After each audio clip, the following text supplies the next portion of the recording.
Hello everyone, today is the third lecture of video discussion. और आज जो हमने टेस्ट को डिस्कस करना है that is Indian society, ethics and Gandhian thought. तो डायरेक्टली डिस्कशन में जंप करने से पहले जो लास्ट क्लास में हमने एक्सरसाइज करी थी, लास्ट डिस्कशन में जो एक्सरसाइज करी थी वो थी कि हमने सिलेबस को एक बार गो थ्रू होना है और उस सिलेबस से पूछे गए प्रीवियस ईयर क्वेश्चंस को हिमाचल के अंदर जो 3-4 साल में सवाल पूछे गए हैं उन सवालों पे एक दृष्टि डालनी है। ऑब्जेक्टिव क्या है? So that you can get a fair idea what the syllabus of the examination is and how the question has been framed from that particular syllabus. तो आपको दोनों के बीच में एक सिंक्रोनाइजेशन के बारे में पता चलेगा। ठीक है, तो let's move towards the syllabus part first. अच्छा, अब Indian society, ethics and Gandhian thought के साथ ब्यूटी क्या है? सबसे छोटे एरियाज है। जैसे मैं आपको कई बार भी बोला है कि ज्योग्राफी बड़ा है। मान लो उन्होंने एक चैप्टर ही लिख दिया, जैसे इससे ऊपर ज्योग्राफी का ही सिलेबस है, एक उन्होंने चैप्टर लिख दिया कि जी ट्रांसपोर्ट, एक चैप्टर लिख लिया। लेकिन ट्रांसपोर्ट इतना सरल नहीं है एक शब्द के अंदर। इसके अंदर रोडवेज भी है, वाटरवेज भी है ना, रेल ट्रांसपोर्ट है, एविएशन इंडस्ट्री है, इन सब की रिसेंट पॉलिसीज भी हैं। तो बड़ा टॉपिक हो गया। इंडस्ट्रीज है, एक शब्द लिख दिया। अब इंडस्ट्रीज में इंडस्ट्रियल लोकेशन पे इस साल सवाल पूछ ले, शुगर इंडस्ट्री की लोकेशन पूछ लिया, इंडस्ट्रियल पॉलिसीज आ गई, एलपीजी रिफॉर्म्स इसी के अंदर आ गए। तो इंडस्ट्रियलाइजेशन से रिलेटेड कुछ भी इशू है तो उसके अंदर आएगा। तो एक एक शब्द के अंदर बहुत बड़ा सिलेबस है। लेकिन सोसाइटी में या गांधीयन थॉट में या एथिक्स में ऐसा नहीं है। यहाँ एक शब्द का मतलब एक शब्द है। तो जो लिखा हुआ है यही डिफाइंड सिलेबस है। अगर इसको अच्छे से कंटेंट जनरेट करके चले गए तो बहुत हद तक पेपर आपके पढ़े हुए में से ही आ जाएगा। इसलिए मेरा आप सबको क्या एडवाइस करता हूं मैं बार बार कि आपके पास सिलेबस वाइज नोट्स होते हैं। मेरे को बच्चे डायरेक्टली फ़ोन करते हैं आप लोग कि सर टेस्ट सीरीज लेनी है, तो मैंने हमेशा सबको एडवाइस किया है कि before directly dwelling into the test series. हमारे पास लास्ट ईयर भी 100 से ज़्यादा बच्चे थे, उनमें से 4 बच्चे भी पेपर नहीं लिख पाते थे। इस बार तो आप लोग बहुत पेपर लिख रहे हो, मेरा भी काफ़ी टाइम लग रहा है चेक करने में, इवेल्यूशन करने में मज़ा भी आ रहा है मेरे को कि आपको फीडबैक दे रहा हूँ, हर पेपर में इंप्रूवमेंट मेरे को ऑब्जर्व भी हो रही है। लेकिन लास्ट ईयर क्या हो रहा था कि लोग लिखते ही नहीं थे क्योंकि उनके पास कंटेंट डेफिसिट था, कंटेंट का क्रंच था। तो इसलिए टेस्ट सीरीज डायरेक्टली आपको कभी हेल्प नहीं करती अनटिल एंड अनलेस आपकी जेब में कंटेंट ना हो। तो हमने पहला काम हम क्या करते हैं, हमने प्रीलिम्स की तैयारी करी, डायरेक्टली टेस्ट सीरीज में जंप करते हैं, बीच की स्टेज को छोड़ देते हैं। बीच की स्टेज क्या है कि आपको मेंस का कंटेंट तैयार करना है, फिर टेस्ट सीरीज तक पहुंचना है। Test series is meant to how you should frame your content, how you should structure your content, how you should polish your content. It is not meant for कि आप zero से content generate करने का प्रयास करें, वो भी test series है। तो this is not the right approach. ठीक है, तो हमने एक प्रोसेस, मैं बार बार शब्द इस्तेमाल करता हूँ कि हमने प्रोसेस बाउंड होकर तैयारी करनी है। प्रोसेस का मतलब है आप पहली क्लास में जाओगे तो एक दिन 12वीं में जाओगे। आप ऐसा मत सोचो मैं पहली क्लास की भी तैयारी शुरू कर दूँ और 12वीं की भी एक साथ कर लूँ क्योंकि किसी दिन तो 12वीं देनी है, वो नहीं चलेगा, है ना। वो एक प्रोसेस है। आप पहली से 12वीं तक पहुँचने की जो नॉलेज गेन की जर्नी है वो आपको बितानी पड़ेगी। So this is how we should approach the competitive examination as well. We will prepare for prelims, mains simultaneously, and thereafter we will dwell into the answer writing practices. Alright, तो before कि जो पहले दिन से toppers बोलते कि मैं पहले दिन से आंसर राइटिंग करता था, कोई नहीं करते थे। सारे टॉपर्स देखे हुए हमने। सब आंसर राइटिंग करने से पहले एक बेसिक रैशनैलिटी है। You should have content in your pocket, what you are going to write, otherwise if you do not have the content, आपको पता ही नहीं है। मैंने आपको बोला एक ऐसे चीज़ पे लिखने के लिए जो आपने शब्द ही नहीं सुना था, कॉन्सेप्ट ही नहीं सुना था, तो आप कैसे लिख लेंगे? ठीक है, तो content generation is first, test series is secondary. Alright, तो चलो मूविंग अहेड। तो सबसे पहले इंडियन सोसाइटी के सिलेबस को मैं एक बार आपको समझा देता हूँ, फिर मैं एथिक्स इन एडमिनिस्ट्रेशन के सिलेबस को देखेंगे, फिर हम गांधीयन थॉट, और हर बार जिस भी टॉपिक का सिलेबस देखेंगे उसके करस्पॉन्डिंग आए हुए सवालों पे जरूर दृष्टि डालेंगे। ऑलराइट, चलो सबसे फर्स्ट इंडियन सोसाइटी में पहला है salient feature of Indian society, unity and diversity. Indian society के कई सारे फीचर्स हैं, ठीक है, उनके मुख्य फीचर कौन से हैं? सेकंड लाइन में ही उन्होंने मुख्य फीचर अपने आप दे भी दिए हैं। ठीक है, मुख्य फीचर क्या है? एक तो इंडियन सोसाइटी में डाइवर्सिटी एक बहुत बड़ा फीचर है। अब इंडियन सोसाइटी के अंदर कई प्रकार की डाइवर्सिटी है। जैसे सबसे पहली तो ज्योग्राफिकल डाइवर्सिटी है, कहीं पे हिमालयाज हैं तो कहीं पे थार डेजर्ट है, तो कहीं पे हमारे प्लेट्यूज रीजन है, कहीं पे कोस्टल प्लेन्स हैं, कहीं पे आइलैंड्स हैं। तो अलग अलग प्रकार के ज्योग्राफिकल फीचर हैं। हर प्रकार के ज्योग्राफिकल फीचर की वजह से एक विभिन्न प्रकार का कल्चर इवॉल्व होता है। ठीक है, इसको उदाहरण के तौर पे ऐसे समझिए कि केरला में ट्रॉपिकल क्लाइमेट है, कोस्टल एरिया है, ठीक है, एक तो हाई रेनफॉल हाई टेम्परेचर, दूसरा नियर टू द कोस्ट है, ऐसी जगह पे बारिश ज़्यादा होगी तो चावल की खेती होगी, ठीक है, दूसरा वहाँ पे क्योंकि कोस्ट के किनारे तो मछली पालन होगा, तो ये लोग क्या कहेंगे, राइस खाएंगे लेकिन फिश के साथ। दूसरी बात, अब गर्मी ज़्यादा है, बरसाती जगह है, बरसाती जगह होगी तो इनके घर का स्ट्रक्चर क्या होगा, स्लोप लाइक पैटर्न, जैसे हमारे पहाड़ में घर होते हैं हिमाचल में, ठीक है, क्योंकि हम बरसात के पानी को ज़्यादा समय तक स्टैग्नेंट नहीं रख सकते। तीसरी बात, अब गर्मी ज़्यादा है तो वो वूलन तो नहीं पहनेंगे, कॉटन पहनेंगे। तो उनकी ज्योग्राफी ने शेप किया है उनके कल्चर को। दूसरी तरफ लद्दाख में आ जाओ, लद्दाख में चलो आपके लाहौल स्पीति और जो है किन्नौर वाले एरिया में आ जाओ, लाहौल स्पीति में आ जाओ, कोल्ड डेजर्ट, ठंडी जगह है, डेजर्ट है, वहाँ पे लोग खेती नहीं कर सकते, तो राइस उगाना तो बहुत दूर की बात है। तो वहाँ पे वे क्रॉप लगाई जाएंगी जो ठंडी जगहों के ठंडे इलाकों में लगाई जा सकती है और जिनकी वाटर रिक्वायरमेंट कम होगी। दूसरी बात, अब यहाँ पे लोग वूलन पहनेंगे, कॉटन नहीं पहनेंगे क्योंकि ठंड है, यहाँ के खाने पीने का तरीका अलग होगा, ठीक है। तो इस तरीके से जो एक जगह का कल्चर है वो इवॉल्व होगा वहाँ की ज्योग्राफी से। हिंदुस्तान के अंदर इतनी सारी डाइवर्सिटी इसलिए है क्योंकि ज्योग्राफिकल डाइवर्सिटी है और 5000 साल पुराना कल्चर है।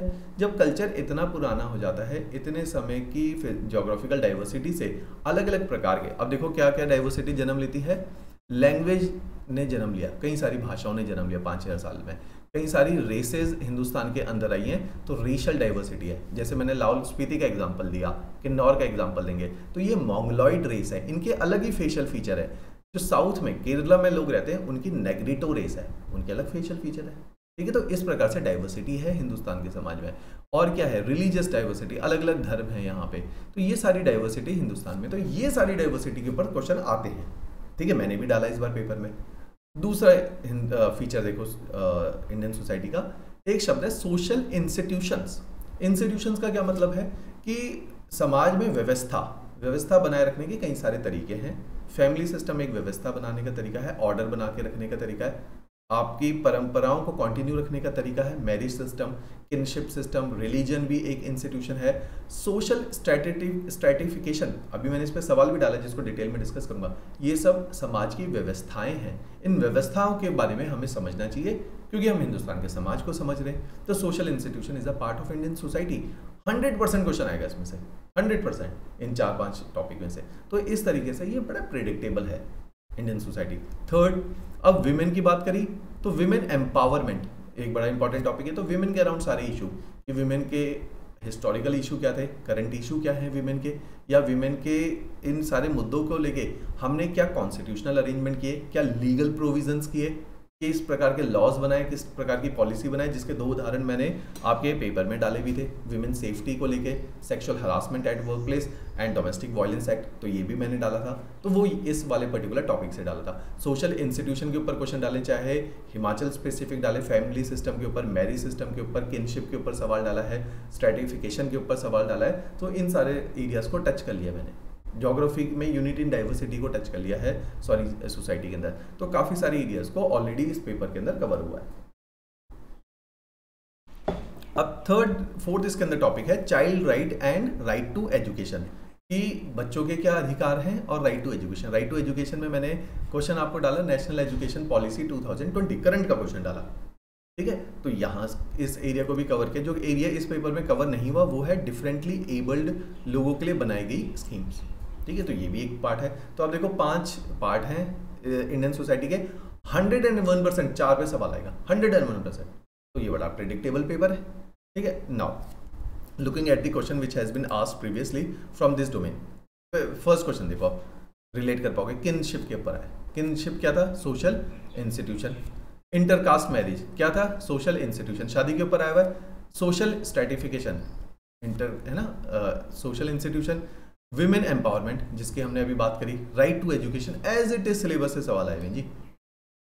देखो legal protection of schedule caste, हाँ अब ये salient feature of Indian society है। सो कहाँ से क्वेश्चन आई है, सोशल इंस्टीट्यूशन। जब मैं सोशल इंस्टीट्यूशन में कास्ट पढ़ाऊंगा तो वहां पे मैं शेड्यूल कास्ट के बारे में भी बातें करूंगा, ठीक है, कि उनकी प्रोटेक्शन के लिए क्या क्या है। Briefly describe the policy of women empowerment, again women के ऊपर क्वेश्चन आया। Right to education as it is जो लिखा था, और चाइल्ड एजुकेशन के ऊपर आया हुआ है, ठीक है। कम्युनलिज्म, रिलीजन हमने पढ़ा, तो रिलीजन जब हम पढ़ेंगे तो रिलीजन के अंदर देखो 2 टॉपिक हैं जो इम्प्लिसिट है, डायरेक्टली नहीं लिखे हुए। क्या हमसे जी, कम्युनलिज्म एंड सेकुलरिज्म। सेकुलरिज्म पे अभी तक सवाल नहीं पूछा, पूछ सकते हैं, ठीक है, क्योंकि कम्युनलिज्म टच कर दिया। तो हिमाचल में एक चीज याद रखो, जो हमारी मेंस की शीट्स हैं हिमाचल की, जो हम मेंस का क्रैश कोर्स की जिसकी मैं बात कर रहा था, हमने क्या किया हुआ है वहां प्रैक्टिस के लिए हमने जो टॉपिक एक्सप्लिसिटली सिलेबस में मेंशन्ड है वो तो बहुत अच्छे से पढ़ा दिए, लिख भी दिए शीट में। एक्स्ट्रा टॉपिक जो यूपीएससी में है लेकिन हिमाचल में नहीं है, लेकिन हिमाचल क्या करता है, कोशिश करता है रेप्लिकेट करने की यूपीएससी के क्वेश्चंस को, तभी इन्होंने कम्युनलिज्म का यहाँ सवाल डाला बिना लिखे। यूपीएससी ने तो लिखा हुआ ये टॉपिक, ठीक है, तो हमने प्रैक्टिस के लिए यूपीएससी के आए हुए क्वेश्चन भी डाल दिए ताकि आपको लगे कि अगर हिमाचल स्टैंडर्ड अपना बढ़ाएगा तो फिर भी हम कवर कर लेंगे उसको। सेम हमारा कंटेंट है कि स्टैंडर्ड हिमाचल ने बढ़ा भी दिया फिर भी हमारे क्वेश्चन से कवर होगा, या हमारे जिन्होंने मेंस कोर्स लिया है वहां से कवर होगा, निश्चिंत रहो।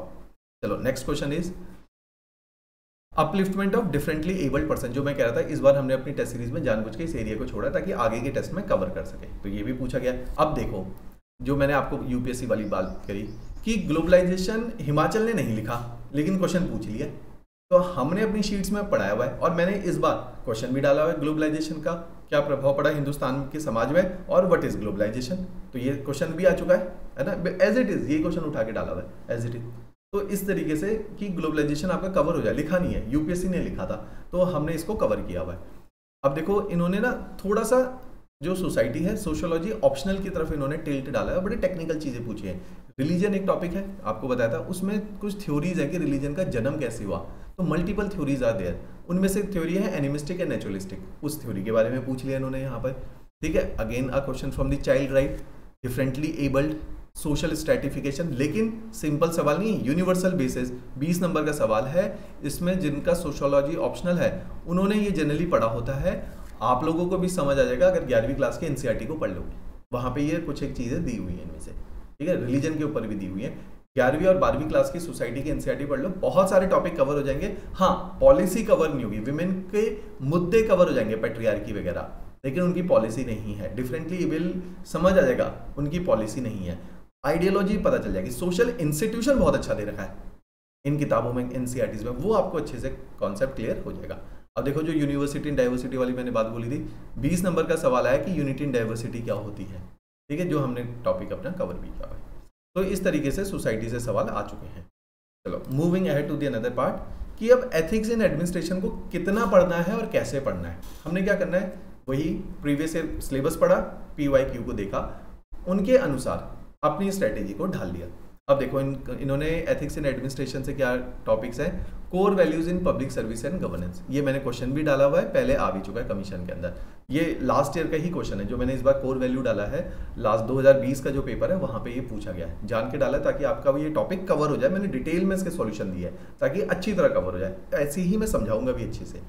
तो core value in public service commission की कौन सी वैल्यू है जो पब्लिक सर्वेंट में होनी चाहिए, और मैं ये इस दृष्टि से पढ़ाऊंगा, इसलिए नहीं कि आपने किसी दिन IAS बन जाना है, HS बन जाना है, इस दृष्टि से पढ़ाऊंगा कि आपने कुछ नहीं भी बनना है तो ये वैल्यू एज अ सिटीजन हमारे अंदर, आपके अंदर, मेरे अंदर होनी चाहिए। देखो हम लोग क्या करते हैं, जब तैयारी शुरू करी, यार हमने भी अपने समय में जब तैयारी करी, तो जो केवल चार्म होता है ना तैयारी का, वो होता है कि प्रेस्टीज होनी चाहिए, इस तैयारी में पावर है, पैसा बहुत ज़्यादा नहीं है, 50-60 हज़ार सैलरी है, ठीक है, लेकिन ऐसा होता है कि पावर बहुत ज़्यादा है, प्रेस्टीज बहुत ज़्यादा है, अथॉरिटी बहुत ज़्यादा है। हम लोगों को क्यों अट्रैक्टिव लगती है, क्योंकि हम सब मिडिल क्लास फैमिली से थे, हमारी फैमिली जो है घर के 4 लोगों के अलावा हमारी कोई अथॉरिटी नहीं है फैमिली की, कोई बहुत बड़ी सोशल रिस्पेक्ट हो ऐसा नहीं है, ठीक है, आम फैमिलीज है मिडिल क्लास, तो हमें ये चीज़ें अट्रैक्टिव लगती हैं कि हमारी बहुत रिस्पेक्ट हो समाज में, है ना, बड़ा नाम हो, तो हम ये कैसे कमा सकते हैं, या तो नेता बन जाए बहुत बड़े, या बहुत बड़े बिजनेसमैन बन जाए, वो 2 बनना कठिन है। तो हम क्या करते हैं कि थोड़ी पढ़ाई करके ब्यूरोक्रेट बन जाते हैं, उससे सोसाइटी में एक रिस्पेक्ट मिलती है, जिसको मैं बोलता हूँ सोशल एंड इकोनॉमिक लैडर में ऊपर बढ़ने का सबसे सरल तरीका है ब्यूरोक्रेसी, तो इसलिए हम इसकी पढ़ाई करते हैं। लेकिन जब हम ये पढ़ाई करते हैं तब हमारी उम्र होती है 20 वर्ष, 22 वर्ष, 25 वर्ष, जैसे अब हमारे साथ मैक्सिमम जो आप लोग जुड़े हैं, जो अन्य विद्यार्थी भी जुड़े हैं, वो बड़े सीरियस और वर्किंग प्रोफेशनल है। एक चीज़ जो मेरे पर्सनल ऑब्जर्वेशन है, मैंने इतनी सारे दिल्ली में भी पढ़ा है, चंडीगढ़ के बिगेस्ट इंस्टीट्यूट्स में पढ़ा है, दिल्ली के भी one of the biggest institute में आई वॉज देयर, लेकिन वहाँ पे मिक्स क्राउड आता था, ठीक है, कोई पढ़ने वाला है, नॉन सीरियस है, सीरियस है, नॉन सीरियस 99% होते हैं, सीरियस बच्चा 1% ही होता है और वही 1% रिजल्ट देता है। हमारे साथ इत्तेफाकन क्या है कि क्योंकि हमारी स्ट्रेटेजी और सीरियसनेस को देखिए, हमारे साथ ऑलमोस्ट 99% सीरियस है, 1% नॉन सीरियस है बस। ठीक है, तो सारे ही पोटेंशियल वाले बच्चे हमारी इस टेस्ट सीरीज में या अगले साल के कोर्सेज में एनरोल्ड है। अब मैं इस प्लेटफॉर्म के द्वारा एक वैल्यू इनकलकेट करना चाहता हूं कि केवल हम ये ना सोचें कि सारे ही हम आईएएस बने, सारे ही हम एचएएस बने, ऐसा नहीं है। लेकिन अगर हम नागरिक भी बने जीवन में, पैसा कमाने का और भी कई तरीके, नागरिक भी बने तो हम एक जिम्मेदार नागरिक बने और हम एक वैल्यू बेस्ड नागरिक बने, तो ये भी एक ऑब्जेक्टिव है। इसलिए कोर वैल्यू हम सबके अंदर होनी जरूरी है। हमारे अंदर इन वैल्यू का अभाव होता है, हमें लगता है एक दिन हम ब्यूरोक्रेट बन जाएंगे, उस दिन हमारे अंदर ये वैल्यू कोई बाहर से व्यक्ति डालेगा, नहीं होता। हमें अपने अंदर से इनकलकेट करनी है ये वैल्यूज, खुद डेलिबरेटली एफर्ट करके ये वैल्यूज को इम्बाइब करना है, इंटरनलाइज करना है, समय लगता है। ठीक है, तो इन वैल्यूज के ऊपर भी चर्चा करेंगे बाद में। अच्छा, जब हम तैयारी करते हैं, शुरू में जो मैंने बताया कि पावर की लस्ट, अथॉरिटी की लस्ट, ये हमें अट्रैक्ट करती है, लाल बत्ती की गाड़ी अट्रैक्ट करती है, सैल्यूट अट्रैक्ट करते हैं। कुछ समय के बाद ये मोनोटोनस हो जाता है, 5 साल 6 साल 7 साल, उसके बाद बोरिंग लगता है कि ये तो नॉर्मल रूटीन हो गया। तब तक हमारी उम्र हो जाती है 30 से 35 साल। अब हमें पता चलता है कि एक जिम्मेदारी की नौकरी है। ये नौकरी ऐसी नहीं है एक एसडीएम एडीएम को, लेट सपोज कोविड की सिचुएशन है, कितने एचएएस बने, कितने फर्स्ट रैंकर आप जानते हो, सबके नाम सुने, फर्स्ट रैंकर ये है वो है। 2 साल फील्ड में जाने के बाद किसका आपने नाम सुना किसने बहुत बड़ा झंडा गाड़ा हो, बहुत बड़ा कोई तीर मारा हो? क्योंकि ये एकेडमिक क्वालिफिकेशन के बेसिस पे जो हम गए थे, हम गए इसलिए नहीं थे कि समाज की सेवा करेंगे। जो हमारी शुरुआत हुई थी जाने की, वो ये हुई थी कि हमने अपना कुछ उद्धार करना है, सोशल लैडर में ऊपर जाना है। इसीलिए जब हम जॉब में जाते हैं, हमारे अंदर वो डेडिकेशन नहीं होता जॉब के अंदर को लेके, ना वो जज्बा होता है, ना वो पैशन होता है, ना उतनी हिम्मत है हमारे अंदर, करेज भी नहीं होता ब्यूरोक्रेट के अंदर, है ना। तो ये सारी चीजें मिसिंग है, इसलिए कोई ब्यूरोक्रेट का आप कभी नाम नहीं सुनोगे कि इसने बहुत बड़ा तीर मारा। ठीक है, ब्यूरोक्रेट का कोई नाम नहीं सुनोगे आप कभी भी। बहुत रेयर ब्यूरोक्रेट है जिनके मैंने एग्जांपल भी डाले कि जिन्होंने कुछ अच्छा किया है सोसाइटी के अंदर, अदरवाइज किसी ने कुछ नहीं किया। सारा पर्पस ही सेल्फ सर्विंग होता है ब्यूरोक्रेसी में। ठीक है, क्योंकि हम अपने इंटरेस्ट के लिए आईएएस बने, पब्लिक को सर्व करने के और भी कई तरीके हैं। ठीक है, जिन्होंने पब्लिक को सर्व करना उनके एग्जांपल भी दिए हैं मैंने कि बिना आईएएस किए भी उन्होंने सर्व किया, बहुत अच्छे से किया है। तो ये तरीका है। तो हमने क्या करना है, रिस्पॉन्सिबिलिटी की जॉब है। जब हम इस जॉब के अंदर हम जाएंगे तो बहुत जिम्मेदारी से निभानी है नौकरी को। ठीक है, रिस्पॉन्सिबल। तब तक हमें ये एहसास जो 5-10 साल के बाद शायद हो, वो एहसास पहले दिन से ही होना चाहिए। ऑलराइट, तो ये सारी core values of public services हैं। ये वैल्यूज होंगी तो इंटरव्यू भी अच्छा होगा, इंटरव्यू में ये झलकेंगी। आप देखोगे कि लोग ना बड़े, हम आंसर चेक करते और लोग कहते हैं कि सर हमें तो बहुत अच्छे नंबर आ रहे थे, कमीशन करप्ट है, मेरे को इंटरव्यू में 90 नंबर दे दिए, 100 नंबर दे दिए। और जब मैंने उन लोगों की पर्सनैलिटी देखी, उनसे फ़ोन पे बात करी, उनसे चर्चाएं करी, तो मेरे को लगा कमीशन ने इनको 90-100 भी ज़्यादा दे दिए, 50 के लायक भी नहीं थे। ठीक है, ये मेरा पर्सनल ब्लंट ऑब्जर्वेशन है एस्पिरेंट के बारे में। तो वो इसलिए है कि एकेडमिक के बेसिस पे वो भी नहीं चाहते किसी ऐसे व्यक्ति को जिम्मेदारी दे दे पूरे शहर की जो जिम्मेदारी के लायक नहीं है। तो हमने पहले लायक बनना है, फिर हमने सोचना है कि हमें कोई इंटरव्यू में अच्छे मार्क्स देगा। मैंने कभी नहीं देखा कि इंटरव्यू में कोई बहुत अच्छा कैंडिडेट हो, उसको कमीशन ने नंबर ना दियो, मैंने नहीं देखा ऐसा होता। ऑलराइट, चलो next is philosophical basis of public service, governance and integrity. बहुत अच्छा सवाल है ये। पब्लिक सर्विसेज जब हम इंटेग्रिटी को पढ़ते हैं, कोर वैल्यूज को, वहां पे ही ये कवर हो जाता है। कुछ एक इन्होंने वैल्यूज बताई हैं, professionalism, accountability, objectivity, transparency, information sharing, right to information, ये सब कुछ core values of public services में ही कवर होती है। कोड ऑफ कंडक्ट, ये आगे की टेस्ट सीरीज में आएगा। हमने लास्ट ईयर जब टेस्ट सीरीज चलाई थी तब इस पर बहुत फोकस किया था और पेपर भी आया, पेपर में सवाल भी आया है इसके ऊपर। ठीक है, चलो, तो this is the syllabus for ethics in administration. बहुत छोटा सिलेबस है, बहुत छोटा सिलेबस है।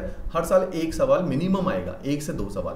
तो अच्छा रिटर्न है भाई, ये इन 4 शब्दों से अगर सवाल आ रहे, ये सारे शब्द तो हमने पढ़ने ही थे। ठीक है, last part is Gandhian thought. 100% एक सवाल और 100% एक ऐसे।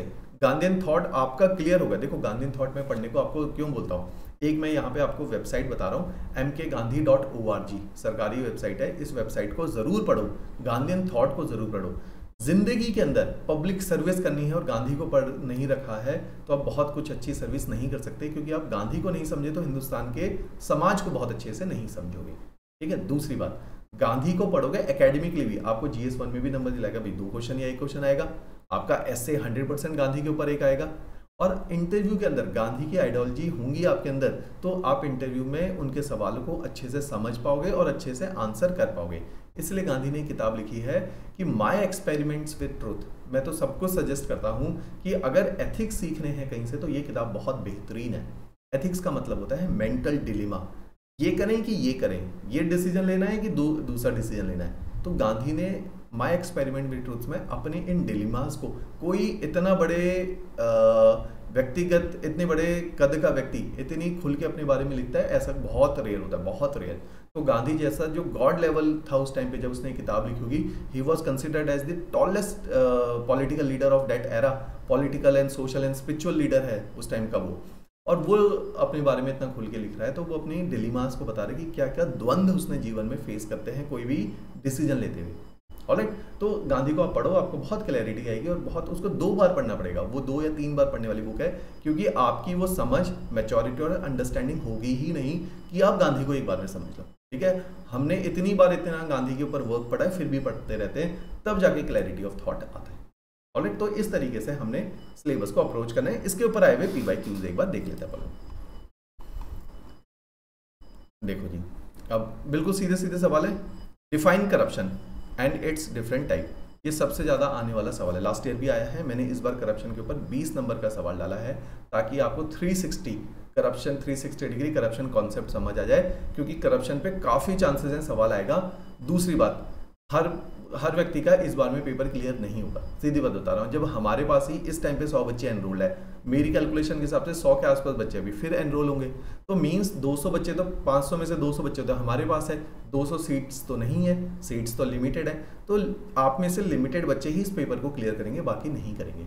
एटलीस्ट आगे जब उन्होंने पेपर को क्लियर करके अपने चांसेस को बढ़ाना है, तो उनके पास एक क्वालिटी कंटेंट हो।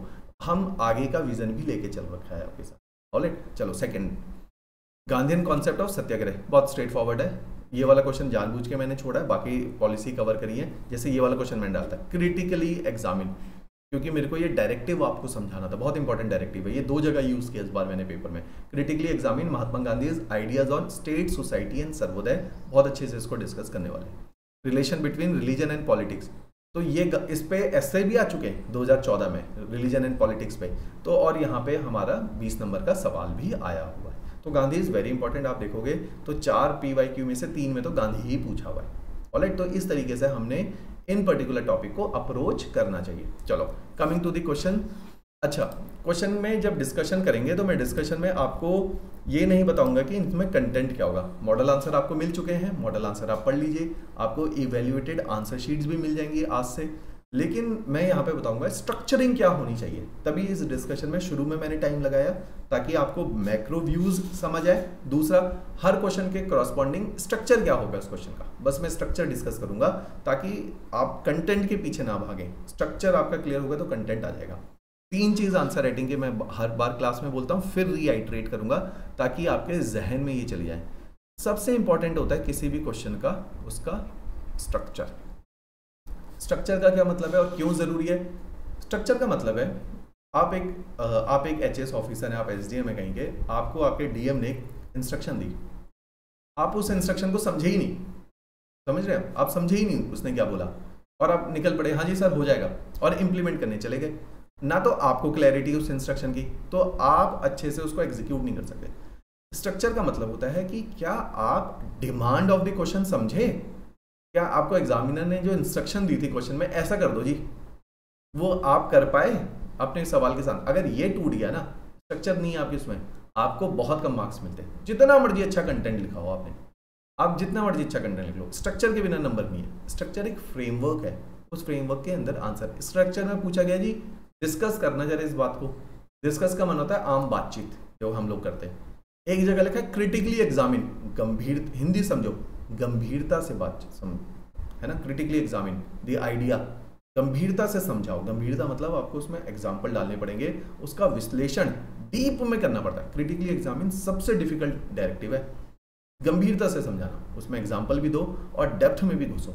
डिस्कस मतलब आम बातचीत करते हो, ठीक है। तो ये होता है स्ट्रक्चरिंग। स्ट्रक्चरिंग बहुत इंपॉर्टेंट है कि कहाँ पे इंट्रोडक्शन, कैसे बॉडी पार्ट, क्या होना चाहिए कंक्लूजन। 4 नंबर में बहुत ज़्यादा स्कोप नहीं है, 8 में तो है, 20 में तो है, वहाँ पे स्ट्रक्चरिंग करेंगे अच्छे से। सेकंड पार्ट, फिर आता है योर कंटेंट कि अब लिखो क्या लिखना है, अच्छा लिखा या बुरा लिखा।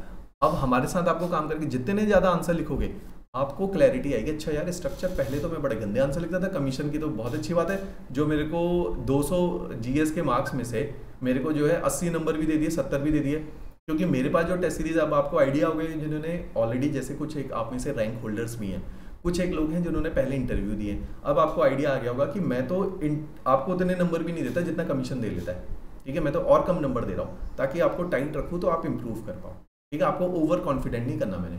तो स्ट्रक्चरिंग पे बहुत मैं फोकस करता हूँ। दूसरा, अभी तक आप लोगों का कंटेंट बहुत रेयर है कि मैंने किसी को अप्रिशिएट किया हो कि यार क्या कंटेंट लिखा, नहीं लिखते हो आप लोग, बहुत एवरेज कंटेंट लिखते हो। धीरे धीरे इसकी क्वालिटी बढ़ाओ, एक दिन में नहीं होता, हमसे भी नहीं होता एक दिन में, धीरे धीरे क्वालिटी बढ़ाओ। जो डायरेक्शंस दी गई हैं आपकी इवैल्यूएटेड कॉपी में उनको इनकॉर्पोरेट करो। कंटेंट के लिए आपको जो मॉडल आंसर दिए जाते हैं ये कंटेंट के लिए, जो डिस्कशन दिए जाते हैं ये स्ट्रक्चर के लिए है। और मैं तो मॉडल आंसर भी हमने इतने डिटेल में लिखे हुए हैं कि कैसे क्वेश्चन का स्ट्रक्चर होना चाहिए। 8 और 20 नंबर में तो स्पेशली हमने स्ट्रक्चर के ऊपर फोकस किया कि कैसा आपका स्ट्रक्चर होगा, ठीक है। तो इस तरह से स्ट्रक्चर को हमने फॉलो करना है। थर्ड पार्ट होता है कंटेक्स्ट। कंटेक्स्ट का मतलब होता है कुछ क्वेश्चन जो है उनमें करंट की आवश्यकता होती है या एग्जाम्पल की आवश्यकता होती है। जैसे मैंने जब वैल्यूज बताई सिविल सर्वेंट की तो एग्जाम्पल अशोक हेमका के डाले, है ना, और एग्जाम्पल भी डाले, तो कंटेक्स्ट डालना जरूरी होता है। जितना आप कंटेक्स्ट डालोगे उतना आंसर प्रैक्टिकल होता है। Context is about the practicality, ये प्रैक्टिकल होना चाहिए, किताबी ना हो, तभी आप देखोगे। इसमें ना कई बार आपको लगेगा यार ये जो है मेरे साथ तैयारी करता था, पढ़ता तो कुछ था नहीं, पता नहीं क्या लिखता था, सिलेक्शन हो गया, रैंक आ गई इसकी। बहुत देखोगे उनकी क्लैरिटी होती है, वो ना बुकिश नहीं लिखते। इस एग्जामिनेशन में ये यूनिवर्सिटी का एग्जाम नहीं कि रट्टा मार के बड़े बड़े आंसर लिखे नंबर मिल गए, नहीं, आपने प्रैक्टिकल आंसर लिखना है, आपने एग्जाम्पल के साथ लिखना है, आपने प्रैक्टिकल के साथ साथ शब्द याद रखो, करंट अफेयर डालने, ये सब डालोगे तो आपके आंसर बुकिश नहीं होगा। वो एक ब्यूरोक्रेटिक आंसर है, प्रैक्टिकल है वो, ठीक है, ब्यूरोक्रेट ने प्रैक्टिकल होना है, बुकिश नहीं होना, तो आपके आंसर में बुकिशनेस नहीं होनी चाहिए। तो context is very important. In certain question मैं लिखता हूँ बच्चों को कि आपने एग्जाम्पल मिस किए हुए, आपने करंट अफेयर कोट नहीं किए हुए। जैसे लास्ट क्वेश्चन था लैंडस्लाइड, अर्थक्वेक, एग्जाम्पल कोट करो, करंट अफेयर कोट करो, ठीक है ना, तभी नंबर मिलेंगे। कुछ क्वेश्चंस की डिमांड है ये सब करना। अभी मैं वो ये सारी चीजें बताता जाऊंगा हर क्वेश्चन के स्पेसिफिक। चलो जी, पहला सवाल, explain the rules of endogamy and exogamy. 4 number का सवाल है। स्ट्रक्चर क्या है कि ये दोनों है क्या, ये marriage as an social institution है। तो सबसे पहले आप इंट्रोडक्टरी पैराग्राफ में क्या लिखोगे, 2 line marriage as in social institution के ऊपर। ये बड़ा सेक्रेट रिलेशन है, स्पिरिचुअल है, समाज में ऑर्डर मेंटेन रखता है, ठीक है। शादी जो है ऐसे ही नहीं करते लोग, ये इसको जो है सोशल एक्नॉलेजमेंट मिलनी बहुत ज़रूरी है। आप जब भी आपकी शादी होनी है या हो चुकी है तो 4 रिश्तेदारों को कंसल्ट किया गया था ना, घर वाले जो कहते हैं 4 लोग क्या बोलोगे कि हमारी मर्जी से शादी नहीं कर ली, इंटरकास्ट कर ली, इंटर रिलीजियस कर ली, तो मीन्स शादी को सोशली एक्सेप्टेंस मिलना बहुत ज़रूरी है। ये एक सोशल फिनोमिना है, तभी इतने लोगों को बुलाया जाता है। तो सोशल एक्सेप्टेंस की वजह से सबसे पहले शादी को इंट्रोड्यूस करोगे आप, कॉन्सेप्ट ऑफ मैरिज। इसके अंदर आप marriage as a social institution लिखोगे, क्योंकि ये शब्दावली है सोसाइटी की।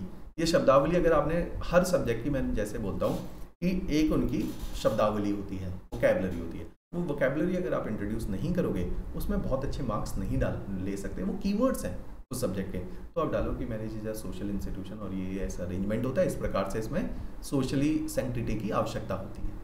मैरिज 2 प्रकार, मैरिज में 2 रूल्स होते हैं, ये रूल्स पैरेलल काम करते हैं। एंडोगैमी का मतलब होता है एक कम्युनिटी के अंदर ही शादी करना। हमारी शादी की कम्युनिटी कैसे, एक तो रिलीजन को लेकर एंडोगैमी है कि जो हिंदू है वो कोशिश करेंगे हिंदुओं के साथ शादी हो, जो मुस्लिम है वो कहेंगे मुस्लिम के साथ शादी हो। दूसरा, हिंदुओं में भी 4 स्ट्रेटा है, 4 अलग अलग हायरार्कीज है या 4 अलग अलग लेयर्स है। हर ब्राह्मण चाहेगा उसके बच्चों की शादी ब्राह्मण में हो, क्षत्रिय, वैश्य और शूद्र, ये एक दूसरे के ऑर्डर में नहीं जाएंगे। तो ये एंडोगैमी है कि आप अपने ही धर्म में और अपने ही कास्ट में शादी करते हो। तो आप तो ये होता है कंटेक्स्ट ऑफ द क्वेश्चन। आप इनकी डेफिनेशन लिखो, विद एग्जांपल समझाओ। हिंदुस्तान के समाज में एंडोगैमी, रिलीजन, हिंदू समाज के अंदर रिलीजन और कास्ट को लेके एंडोगैमी है। तो जी एक्सोगैमी क्या है कि आपने अपनी कम्युनिटी के बाहर शादी करनी है, एक साथ ही चलेंगी। अपनी कम्युनिटी किसको बोला? उन्होंने कहा कि कजन्स में शादी नहीं होंगी, एक ऑर्डर मेंटेन रखोगे, क्योंकि आपके रिश्तेदार कैसे बढ़ेंगे? तो आपने एक कजन्स में, फर्स्ट कजन्स में शादियां नहीं होंगी, ठीक है। लेकिन मुस्लिम कम्युनिटी है, वहाँ फर्स्ट कजन में शादी, वहाँ रूल्स डिफरेंट है। तो ये रूल्स अलग अलग रिलीजन के अलग अलग है, एंडोगैमी एक्सोगैमी के, ठीक है। तो आप बोलोगे कि हिंदू समाज में कजन्स को लेके एक्सोगैमी है, फर्स्ट कजन्स को लेके एक्सोगैमी है। आप किनशिप में शादी नहीं करोगे, आप रिश्तेदारी में शादी नहीं करोगे, और अपनी कम्युनिटी के बाहर करोगे नहीं। कम्युनिटी क्या है? अपने धर्म के बाहर नहीं करोगे, कास्ट के बाहर। तो ये दोनों एक साथ टेंडम में चलेंगे। और विद एग्जांपल समझा दो। तो this was the only need. Structure समझो, इंट्रोडक्शन जिसमें इंस्टीट्यूशन ऑफ मैरिज समझाओगे, उसके बाद ये दोनों टाइप को समझा दिया with the relevant example which I have quoted here.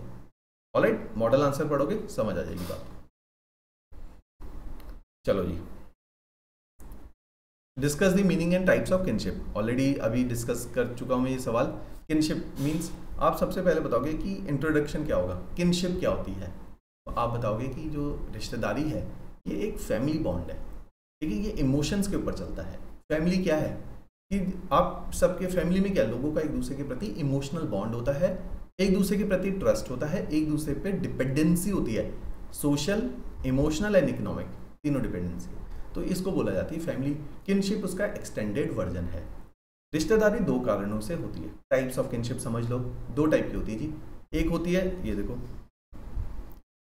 एक होती है जी एफाइनल, एक होती है कॉन्सेंग्विन्स। एफाइनल कौन सी है? कि जिसमें आप बोलते हो कि रिलेशनशिप आपका जो है शादी के बेसिस पे होता है, कि आपने एक लड़के से शादी करी, उसके भी जो पेरेंट्स है, उसकी जो एक्सटेंडेड फैमिली है, now they are the part of your own family.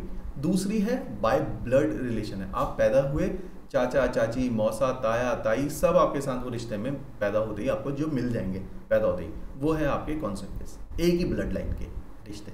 तो दो टाइप के रिश्ते होते हैं, एक हम शादी के से बनाते हैं, एक हम पैदा ही जिस घराने में या जिस घर में हो जाते हैं, जिस कम्युनिटी में जाते हैं, बाय डिफॉल्ट पैदा होने से ही जो रिश्ते हमें पैदा होते ही मिल जाते हैं, एक वो वाला टाइप है। तो दो टाइप की किनशिप होती है। Alright, simple straight forward question. और जो सिलेबस से आए हुए, देखो किन लोगों का सिलेक्शन नहीं होता। देखो सारे, अभी भी जो व्यक्ति शिद्दत से 28 क्वेश्चन पूरे कर लेगा, 28 क्वेश्चन पूरे कर लेगा, उसके बाय डिफॉल्ट ही 80 नंबर तो आ ही जाएंगे जीएस में। तो जीएस में 80 नंबर स्कोर करना कोई बहुत महान काम नहीं है। स्कोर करना है तो 100 प्लस 120 का टारगेट लेके चलो। मैं तो कहता हूँ कि जब तक आप 340 स्कोर नहीं करते तब तक आप एश्योर नहीं हो सकते रैंक के लिए। स्कोर 340 जीएस में होना चाहिए, और 120 से 160 के रेंज में आपका 120 to 150 इज रीजनेबल। वो कमीशन की अपनी मर्जी है कि किसी को मन कर रहा है तो 170 भी दे रहे, 160 भी दे रहे। अदरवाइज इन माय ओपिनियन ये मूर्खता होती है कि इतने हाई मार्क्स आप किसी एक पर्टिकुलर ऑप्शनल में दे रहे हो। डिसेंट मार्क्स 120 to 150 आप ला सकते हो। अगर आप ऑप्शनल में 130 भी ले आते हो, लेट्स टेक द एवरेज, और 320 या 320 ले आते हो जीएस में, तो आपका 450 स्कोर बन जाता है ना। और आपने 50-60 नंबर और जो है हमारे एसए में और ले ली, तो 510 के आसपास स्कोर आता है। तो you will be safe, at least you will be in the top 10। और जो लोगों की ऑलरेडी रैंक आई है और हमारे साथ रैंक इंप्रूवमेंट करें, दे शुड टारगेट टॉप 5। तो उनको तभी इंप्रूवमेंट का, नहीं तो ईटीओ बीडीओ तो आप ऑलरेडी बने ही हो, ठीक है। तो रैंक इंप्रूवमेंट करके वहां तक पहुंच सकते हो। चलो, तो 80 नंबर आना कोई बड़ी बात नहीं है। सिलेबस वाइज अगर सारे टॉपिक के नोट्स आपकी जेब में है ना, तो भी आप आराम से रैंक तो ले आओगे, क्योंकि आपके आराम से 90-100 नंबर तब भी आ जाएंगे। तो गंदा भी लिखोगे तो भी 1-1.5 नंबर तो हर क्वेश्चन में भी मिलेगा। Analyze the concept of social stratification in context of India. Social stratification बड़ा अच्छा सवाल है कि एक सोशल इंस्टीट्यूशन है जिसको बोला जाता है हिंदुस्तान में कास्ट सिस्टम, ठीक है। स्ट्रेटिफिकेशन का मतलब होता है लेयर्स। कई सारी परतों में समाज बटा हुआ है, सारे समाज बटे। वेस्ट में जाओगे तो वहां पे कास्ट की जगह ये लेयरिंग होती है on the basis of class, अमीर और गरीब। हमारे वहाँ ये है कास्ट। तो इन्होंने कास्ट पे नहीं पूछा, स्ट्रेटिफिकेशन पे पूछा। मैं स्ट्रेटिफिकेशन पे ही बताऊंगा। तो हम बोलेंगे हाँ जी, हमारे वहाँ चतुर्वर्ण सिस्टम है और हमारे प्राचीन काल से ये चला आ रहा था, जिसमें समाज जो है कि व्यवस्था पॉलिटिकल और इकोनॉमिकल और सोशल लेवल पे 4 फॉर्म में होती है। ये 4 अलग अलग है। क्षत्रिय राजा बनेगा, ब्राह्मण राजा नहीं बनेगा, तो ये पॉलिटिकल अरेंजमेंट है। इकोनॉमिक अरेंजमेंट, क्षत्रिय जो है सैनिक बनेगा या राजा बनेगा, लेकिन उसके पास और कोई इकोनॉमिक एक्टिविटी नहीं है। Trading and industries in the hand of बनिया। शूद्र के पास अन्य सारे व्यवसाय हैं, जिसमें बार्बर भी है, ब्लैक स्मिथ भी है, गोल्ड स्मिथ भी है, पॉटर भी है ना, वीवर भी है, अन्य सारे उनके हाथ में। ब्राह्मण है जिसका आज तो रोल भूल ही जाओ, जो प्राचीन रोल था वो था डायरेक्शन देना समाज को, तो वो फिलोसोफर है, वो एक टाइप का साधु है जो नई फिलोसॉफी को जन्म दे रहा है। एक साइंटिस्ट है जो योगा, हमने पतंजलि जैसे लोगों ने इतनी अच्छी अच्छी किताबें लिखी है ना, या चरक जैसे लोग हैं जिन्होंने मेडिसिन के ऊपर इतनी रिसर्च करी, वो साइंटिस्ट भी है और वो कहीं पे फिलोसोफर भी है, तो वो वाला रोल करना है। तो ये political decentralisation, economic decentralisation and social decentralisation of power था समाज में। समय के साथ कुरीतियाँ आ गई हैं, कुसंगतियाँ आ गई हैं और ये सब कुछ ऑर्डर जो है अब पहले जैसी व्यवस्था नहीं रही है। तो इस तरह से हम सोशल स्ट्रेटिफिकेशन को एक ब्रीफ इंट्रोडक्शन में, 4 नंबर का सवाल है, ब्रीफ इंट्रोडक्शन में समझेंगे। ये 8 नंबर के कैलिबर का भी सवाल है। हिमाचल में जो 4 और 8 में ज़्यादा भेद नहीं है, जो आपके 4 नंबर में पढ़ रहे हो वो 8 में भी आ सकता है। तो इस तरीके से हम इसको समझेंगे। तो अब हमने सवाल कहता है एनालाइज द कॉन्सेप्ट, ये ऐसे हमने एनालाइज किया।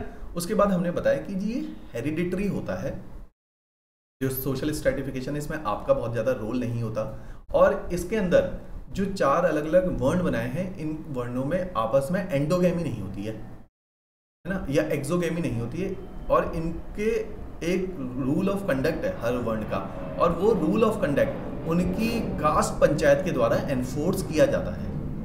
ठीक है, इस तरीके से हम इसको समझाएंगे। सिंपल सवाल है, ready to easy to write है। चलो moving to the next question, current से था, what is the Jan Lokpal bill, ये लास्ट ईयर का क्वेश्चन है, जन लोकपाल बिल। ठीक है, ये क्यों आया है, क्योंकि करप्शन आपका टॉपिक है। देखो अब मैंने ये आपको ये भी बता रहा हूँ कि हर टॉपिक को आपने रिलेट कैसे करना है क्वेश्चन के साथ, कि या तो करप्शन पे डायरेक्ट क्वेश्चन आ रहा है या पॉलिसी लेवल पे आ रहा है, तो आप करप्शन को लेके कोई भी गवर्नमेंट पॉलिसी बनाएगी वो आपको पढ़ना समझ। ठीक है, आप बोलोगे जी हिंदुस्तान में करप्शन बहुत बढ़ गया था, जन लोकपाल बिल एक शुरुआत थी जिससे करप्शन हटाया जा सके। ये अन्ना हजारे के आंदोलन से आया, मैंने खुद विटनेस किया है, मैं पार्ट था इस आंदोलन का, मैं दिल्ली में था उस टाइम पे और हमने बहुत एक्टिवली पार्टिसिपेट किया इस आंदोलन में। तो ये लोकायुक्त और लोकपाल बनाने की बातें करते हैं, इंट्रोडक्शन। उसके बाद इसके थोड़े से फीचर बता दो। देखो 2 चीज़ें लिखनी होती है कि हर क्वेश्चन के 2 पहलू होते हैं। Why this question has been asked, why do we need Jan Lokpal bill, introduction in why, what is Jan Lokpal bill, it is the features.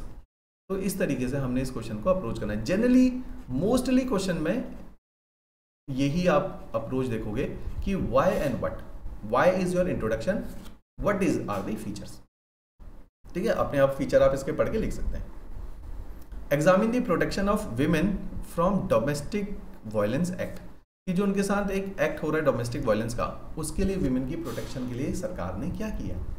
पहली बात आप लिखो जी इंट्रोडक्शन क्या होगा, कि आप लिखोगे जो वुमेन है उन पे केवल ऐसा नहीं कि डोमेस्टिक वायलेंस है, कई सारे प्रकार की समस्याओं से उन्हें गुजरना पड़ता है। तभी मैं कहता हूँ कि आप इंडियन सोसाइटी, आप हम ये पेपर ना इसलिए देना चाहते हैं क्योंकि हम अपने लिए कुछ करना चाहते हैं। जिस दिन हमारी जहन में ये हो जाएगा ना, ये पेपर हम इसलिए दे रहे हैं कि शायद हम इस पेपर के द्वारा हमें कुछ पैसा मिलेगा जिससे हमारा घर चलता रहे, साथ में हम जो इस जॉब के द्वारा करेंगे वो तो समाज की सेवा ही है। ठीक है, तो हमें समाज की सेवा करने का पैसा मिल रहा है, तो इन जॉब को सर्विसेज बोला गया है। सर्विसेज का मतलब है जो आप बिना पैसे, जो आप समाज के लिए कुछ करते हो, जिसके पीछे मनी ओरिएंटेड नहीं होता, इसलिए प्राइवेट जॉब को प्राइवेट जॉब किया जाता है क्योंकि वो पैसे के लिए की जाती है। गवर्नमेंट को सर्विसेज बोला जाता है क्योंकि ये समाज के लिए की जाती है। ठीक है, तो इस अगर धारणा से हम जाएंगे तो हम देखेंगे गवर्नमेंट जॉब में हम फ्रस्ट्रेट नहीं होंगे या इरिटेटेड नहीं होंगे, क्योंकि हमें पता है कि क्या प्राइम ऑब्जेक्टिव है हमारा और किस लिए हम गए हैं। ठीक है, इसके आगे मैं एग्जाम्पल भी दूंगा आपको। प्रोटेक्शन ऑफ विमेन, तो आप बोलो जी विमेन के ना कई सारे मुद्दे थे समाज के अंदर, उनमें से है कि feminisation of agriculture, feminisation of poverty है ना, या फीमेल इन्फेंटिसाइड है, फीमेल फीटिसाइड है, या आप देखोगे कि विमेन का लो लेबर फोर्स पार्टिसिपेशन है, लो पॉलिटिकल पार्टिसिपेशन है, सेक्सुअल हरासमेंट है, और उसी में कहीं ना कहीं उनका जो है डोमेस्टिक वायलेंस भी। ये जो अलग अलग प्रकार के उन पे जो जुल्म हुए, कि एक टाइम तो हिंदुस्तान में ऐसा था कि जब विमेन को जिंदा जला दिया गया, सती प्रथा थी, कि इतने मूर्ख लोग भी इस हिंदुस्तान में पैदा हुए कि अपनी बहुओं को, अपनी बेटी को जिंदा भी जलाने का इन्होंने काम किया। और ऐसे समाज को हम कहते हैं कि हम जो है go to the past, go to the Vedas, कि ऐसे क्राइम भी किए हुए इस हिंदुस्तान के समाज में। और हम लोग ब्रिटिश को गालियां देते रहे कि जो है उन्होंने हमारे साथ रेशियल सुप्रीमेसी दिखाई और उन्होंने हमें रिस्पेक्ट नहीं किया हमारे कल्चर को, और हमने अपनी जो है बहू बेटी को जिंदा जलाया हुआ है। ठीक है, तो we Indian should feel sorry for what we did in the past to various communities, women is one of them.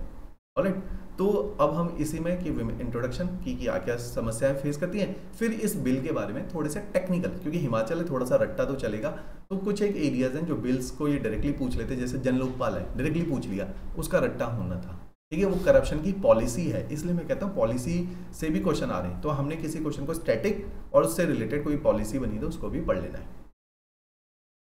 देखो अब इस बिल के कुछ सेलिएंट फीचर हैं, इनको पढ़ लेना कि इसमें जो है प्रोटेक्शन है विमेन को, और कहीं ना कहीं उनको जो है प्रोटेक्शन इकोनॉमिक भी है और पुलिस प्रोटेक्शन भी है, वायलेंस के अगेंस्ट भी प्रोटेक्शन है, ये सारी प्रकार की प्रोटेक्शन का अरेंजमेंट बनाया हुआ।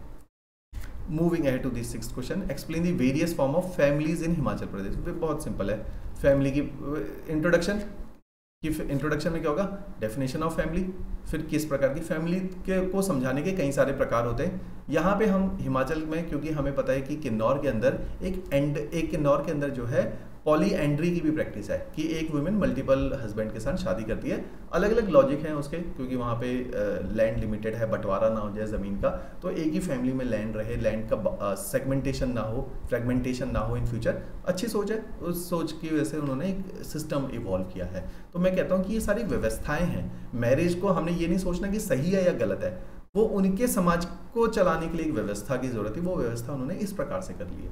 हर समाज की अपनी एक व्यवस्थाएं होती हैं, तो पॉली एंड्री है, तो हमने on the basis of marriage जो है फैमिली को डिफाइन किया। Polyandry with example, polygamy with example कि पहले राजा इतनी शादी करते थे हिमाचल में, अब तो जो है जब से संविधान बना तो उसमें हिंदू मैरिज एक्ट है, तो उसके अंदर मोनोगैमी है फिर हमारे पास, ठीक है। तो इस तरह से हमने 3 प्रकार की फैमिलीज को विद एग्जाम्पल समझा दिया।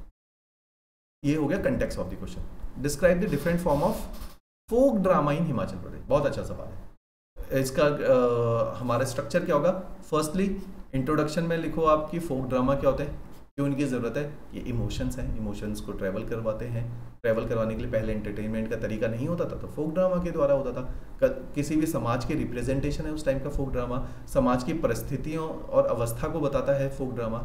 और फिर हिमाचल के अलग अलग प्रकार के फोक ड्रामा यहाँ हमने मेंशन करने, चाहे करियाला है, चाहे बनता है, भगतान है या हिरन है, ठीक है। ये सारे हमने 4 एग्जाम्पल ले दिए, 2 भी दे दोगे 4 नंबर में तो भी जो है काफ़ी। What are the factors? Next question is, what are the factors responsible for the unequal distribution of tribes in Himachal? अच्छा, ट्राइब से हर साल 1 या 2 सवाल आते हैं, क्योंकि ट्राइब आपके हिमाचल के सोसाइटी वाले टॉपिक का सिलेबस है। और लास्ट इस साल जो 2020 का पेपर है 3 सवाल थे ट्राइब के ऊपर डायरेक्टली, ठीक है। तो ट्राइब इंपॉर्टेंट पार्ट है। अब हमने क्या सवाल डाला कि कौन से वो फैक्टर हैं जो जिनकी वजह से ट्राइब का अनइक्वल डिस्ट्रीब्यूशन है। अगर मैं हिमाचल की फोटो बनाऊं या एक रेक्टेंगुलर पिक्चर बनाऊं तो ट्राइब्स हमारे इन बेल्ट के ऊपर हैं, जो लाहौल स्पीति है या किन्नौर है।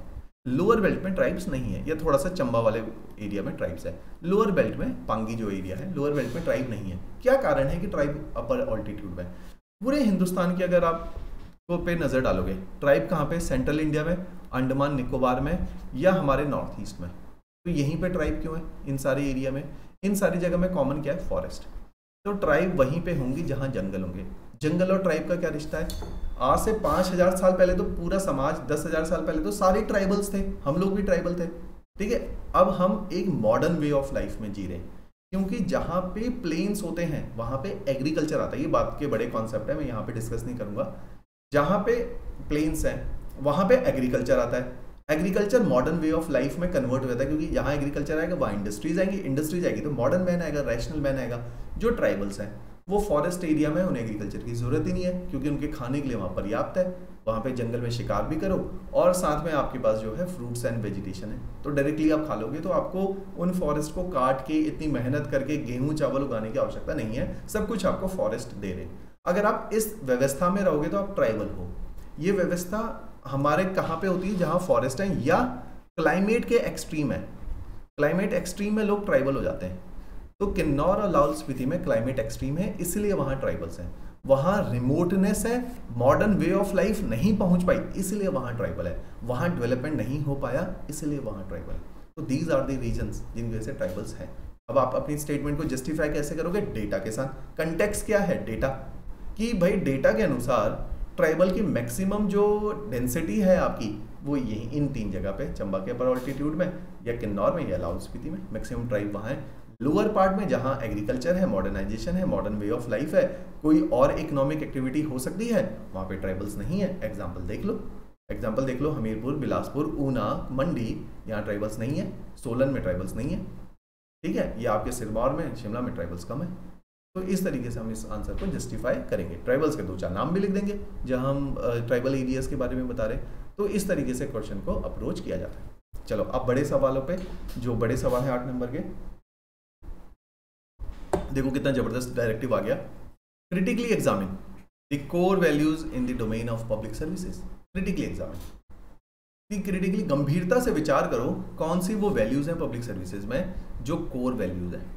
तो जब आप इसको इंट्रोड्यूस करोगे, पहले आप वैल्यूज समझाओगे कि व्हाई डू वी, एक लाइन में what is values and why do we need values in public services. एक आईएएस अधिकारी में, एक एसडीएम के अंदर क्यों वैल्यू होनी चाहिए? क्योंकि वैल्यू, कौन सी वैल्यू होनी चाहिए? क्या उसके अंदर एक करप्शन की वैल्यू होनी चाहिए? क्या उसके अंदर एक मेटेरियलिस्टिक वैल्यू होनी चाहिए? क्या उसके अंदर पोजेशन, दुर्योधन और रावण को हम विलन मानते हैं अपने इतिहास में, क्यों? दोनों में कॉमन क्या है? पोजेशन।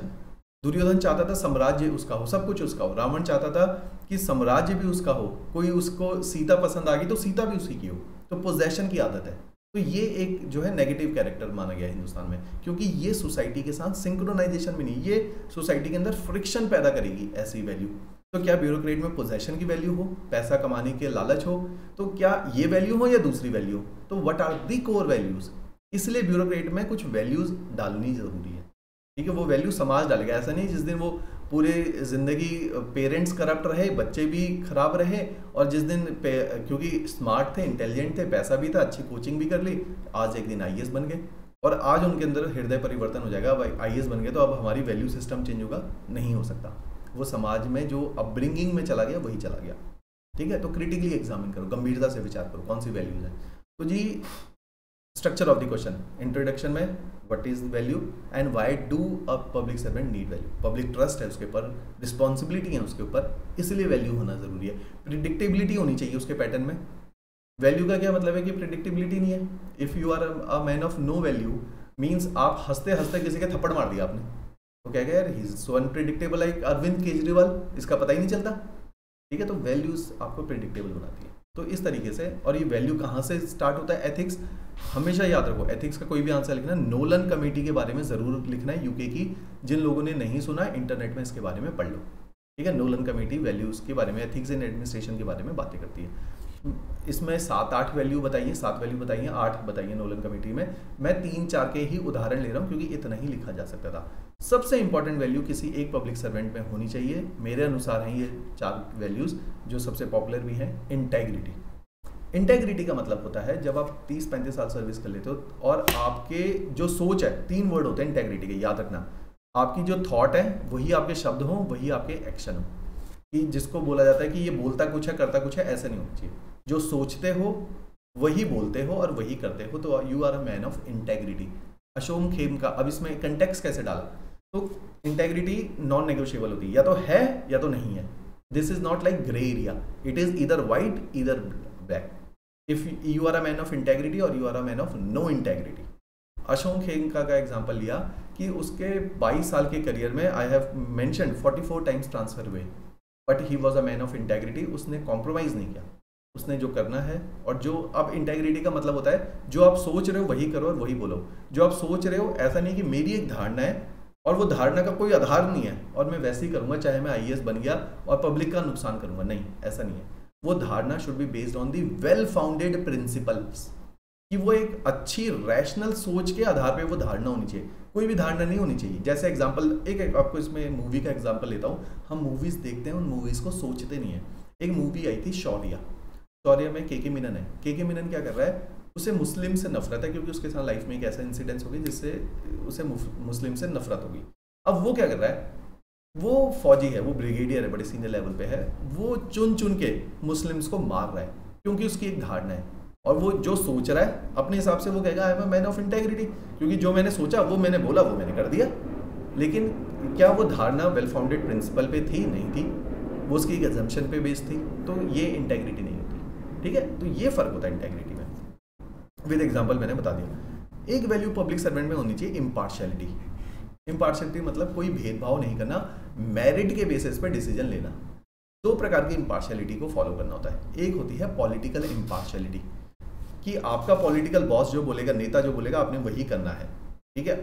वही करने का मतलब नहीं कि एज इट इज उसको लेटर एंड स्पिरिट में फॉलो कर लिया, कि उसने चाहे कूद मरने के लिए बोल दिया, कूद मर गए, ऐसा नहीं है। मीन्स कि अगर आपका एक बिलीफ सिस्टम है, मैं एग्जांपल लेता हूँ, जब हिंदुस्तान में 1991 के रिफॉर्म्स हुए तो सारी ब्यूरोक्रेसी थी सोशलिस्ट आइडियोलॉजी की। हमारी आज भी ब्यूरोक्रेसी हमारी सोशलिस्ट आइडियोलॉजी की, पुराने ब्यूरोक्रेट्स हैं, ठीक है। वो कहते हैं यार ये तो कैपिटल रिफॉर्म्स कर दिए, ये तो कैपिटलिज्म आ जाएगा देश में।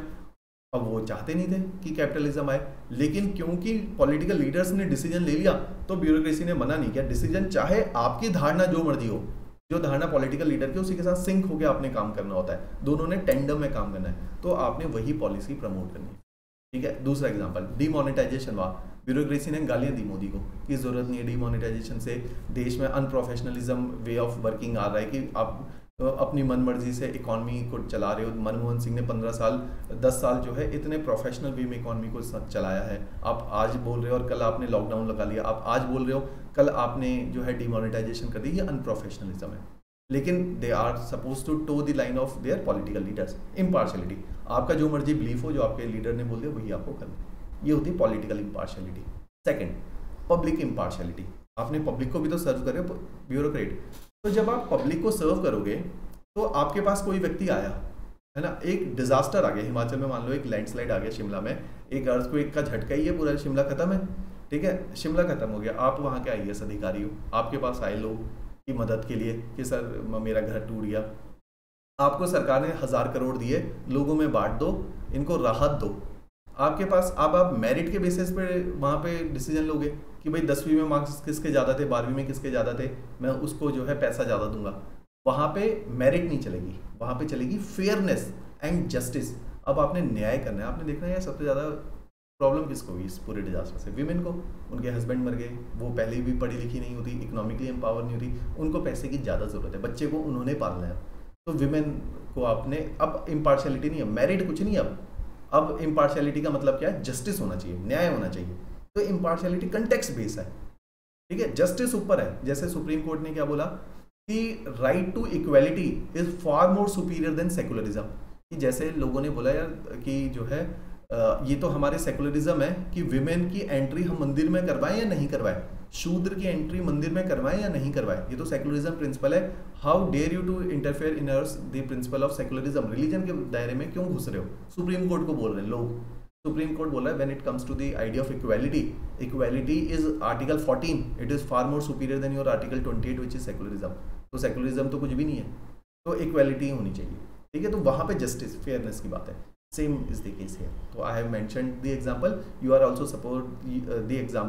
supposed to mention example whichever you feel like quoting. Alright. तो मैंने दो प्रकार की impartiality के, ये मैंने इसलिए इतना डिटेल में बताया, ये जनरली आप लोगों को आइडिया कम होता है इस बारे में। एक वैल्यू एक पब्लिक सर्वेंट में जो मेरे दृष्टि में बड़ी इंपॉर्टेंट है, और ये शायद पहली भी हो सकती है इंटेग्रिटी से, क्योंकि ये होगी तो इंटेग्रिटी आ जाएगी। ये सारी वैल्यूज का आधार है कि क्यों ब्यूरोक्रेट जो है इंटेग्रिटी हो, क्यों इम्पार्शलिटी हो, क्योंकि वो लोगों के दर्द को समझे, एम्पैथी हो, उसके अंदर कंपैशन हो। अगर आपके अंदर ये नहीं है तो you will not be a good human being, neither you could be a good bureaucrat. आप एक अच्छे इंसान भी नहीं हो, एक अच्छे ब्यूरोक्रेट भी नहीं बन सकते जब तक एम्पैथी एंड कंपैशन आपके अंदर नहीं है। तो अगर आपने लाइफ में भी कुछ बड़ा अचीव करना है, बड़ा अचीव करने का मतलब पैसा कमाना नहीं है, कि कुछ सर्विसेज करनी है, तो at least you should have empathy and compassion in you. तो ये इसलिए लिखी कि ये सबसे इंपॉर्टेंट वैल्यू है, ये वैल्यू बाकी वैल्यू को ड्राइव करेगी। इंटेग्रिटी आप में तभी होगी जब दूसरे के दर्द को समझोगे।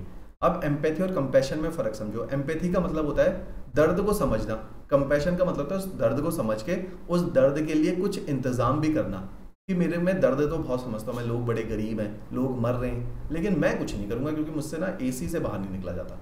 ये हमारे ब्यूरोक्रेट और पॉलिटिकल लीडर के हालात हैं, ठीक है। तो कंपैशन नहीं है, एम्पैथी पूरी है जी। आएंगे, आपको चाय भी पिलाएंगे, पूरी बातें भी करेंगे और सहानुभूति भी देंगे, काम नहीं करेंगे। तो this is how our political leader and bureaucrats are, ठीक है। तो इसके अगेंस्ट आपने काम करना है। नेक्स्ट इज, एक पॉलिटिकल लीडर या ब्यूरोक्रेट में, पब्लिक सर्वेंट में सबसे इंपॉर्टेंट होता है करेज। ये कंपैशन से भी ज़्यादा इंपॉर्टेंट है। आप विवेकानंद को देख लो, आप अंबानी, कई बार मुकेश अंबानी ने मेंशन किया कि एक क्वालिटी जो लीडर को होनी चाहिए, वो कहते हैं करेज, बाकी कुछ भी ना हो, करेज। आप में बहुत कंपैशन है ना, बहुत एम्पैथी, कुछ करना चाहते हो गरीबों के लिए, हिम्मत नहीं है करने की। आपके लीडर आपको आंख दिखाते हैं आपके दोस्त आपका मजाक उड़ाते हैं, आप में करेज ही नहीं है। हम IAS की तैयारी करना चाहते हैं, HS की तैयारी करना चाहते हैं, देश को बदलना चाहते हैं, लेकिन ना पापा से बोलने की हिम्मत नहीं हो रही, जी 10,000 रुपये दे तो तैयारी करनी है, करेज नहीं है अंदर। तो करेज सबसे इंपॉर्टेंट है, फियरलेसनेस इंपॉर्टेंट है। ये होगा तो बाकी सारी वैल्यू को ड्राइव करोगे। मनमोहन में करेज था तो LPG रिफॉर्म्स, पूरी ब्यूरोक्रेसी गालियां दे रही है, पूरा देश गालियां दे रहा है, मनमोहन सिंह जी ने रिफॉर्म कर दिए। ठीक है, एक करेज का एग्जांपल लो, डीमोनेटाइजेशन, मोदी को सबने गालियां दी, कर दिया डीमोनेटाइजेशन, चाहे जो मर्जी परिणाम हो। ठीक है, तो करेज कई जगहों पे आपको पॉलिटिकल लीडर्स को भी और ब्यूरोक्रेट को भी, और ब्यूरोक्रेट को ज़्यादा करेज दिखाने की जरूरत है, क्योंकि उसको तो पॉलिटिकल लीडर भी जो है करने नहीं देंगे काम। ठीक है, तो करेज दिखाना बहुत जरूरी है। Ashok Khemka is an example of integrity and courage, की हिम्मत होनी चाहिए वो काम करने की आपकी। You should have the courage to say no to your political leaders. ठीक है, वो कौन सा भूखा मर गया या उसकी कौन सी जो है जान को खतरा है। एक IAS या एक जो है HS अधिकारी की जान को खतरा नहीं होता, ज़्यादा से ज़्यादा ट्रांसफर का खतरा होता है बस। ठीक है, बस अगर हम अपने आराम को छोड़ने को तैयार हैं तो हम अच्छी नौकरी कर लेंगे। ऑलराइट, इन सारे दायरों में हमने अपने आंसर को लिखना था कि हमने वैल्यूज को क्रिटिकली एग्जामिन किया। अब देखो, गंभीरता से डिस्कस नहीं किया, क्रिटिकली एग्जामिन विद एग्जाम्पल समझाया, दोनों पहलू।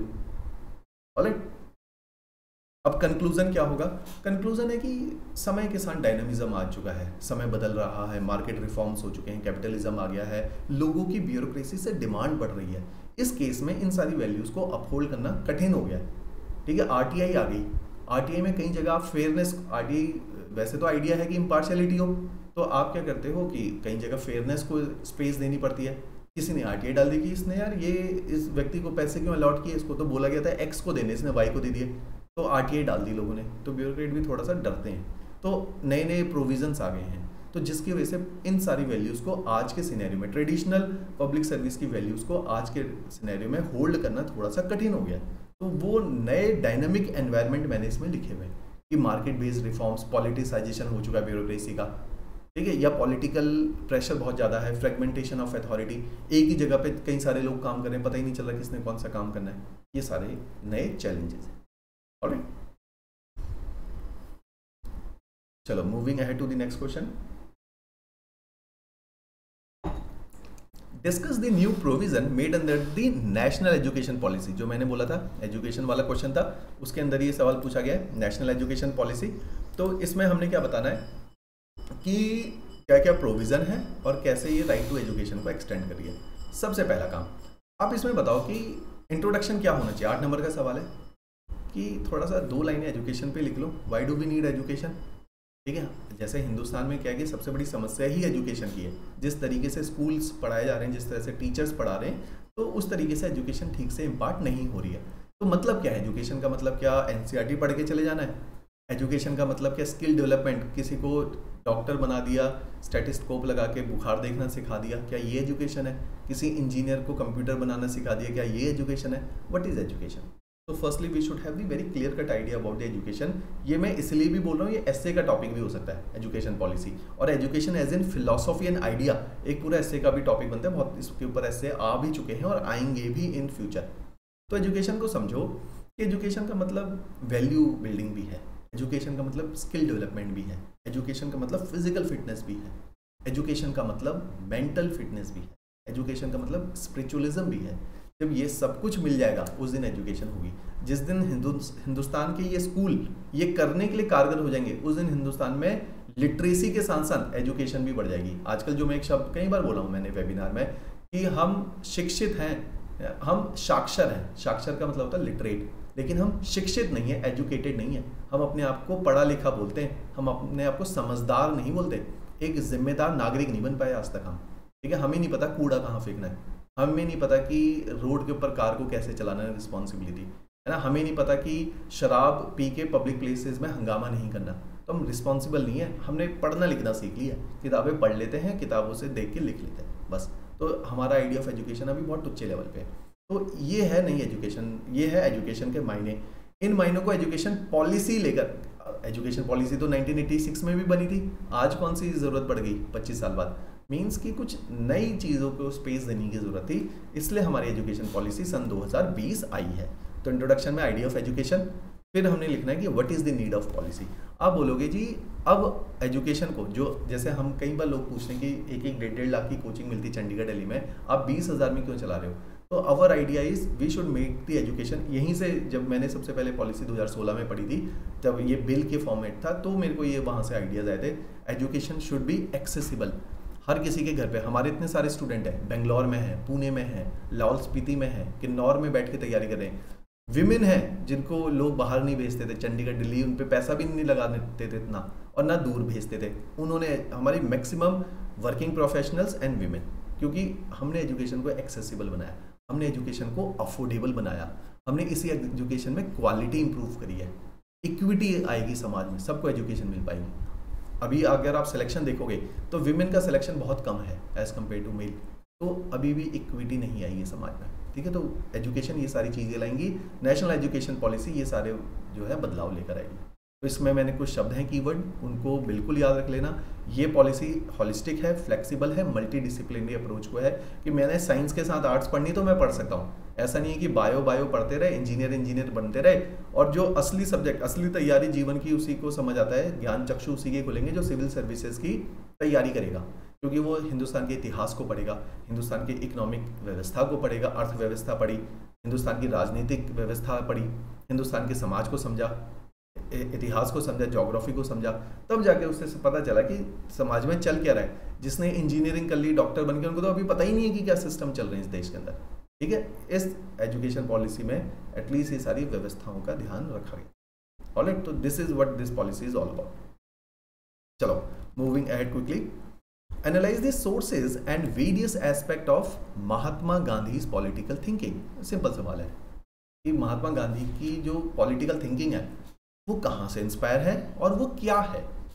उदाहरण के तौर पर 3-4 अंडरस्टैंडिंग में पॉलिटिकल थिंकिंग लिख देना, इनके आइडियाज़ कहाँ से इंस्पायर्ड है वो सारे आपको पता ही है। नहीं पता तो मैंने आपको बताया mkgandhi.org, या जो सिलेबस में आपके गांधीयन आइडिया मेंशन है, आप सिंपल कुछ मत करो, नेट पे लिखो political ideas of Gandhi, search करो, उनके नोट्स बना लो, पढ़ो उनको पहले आराम से, तसल्ली से 1 दिन लगाओ गांधी के ऊपर, नोट्स बना लो, प्रिंट आउट निकाल के 2-4 बार पढ़ो, रट जाएंगे।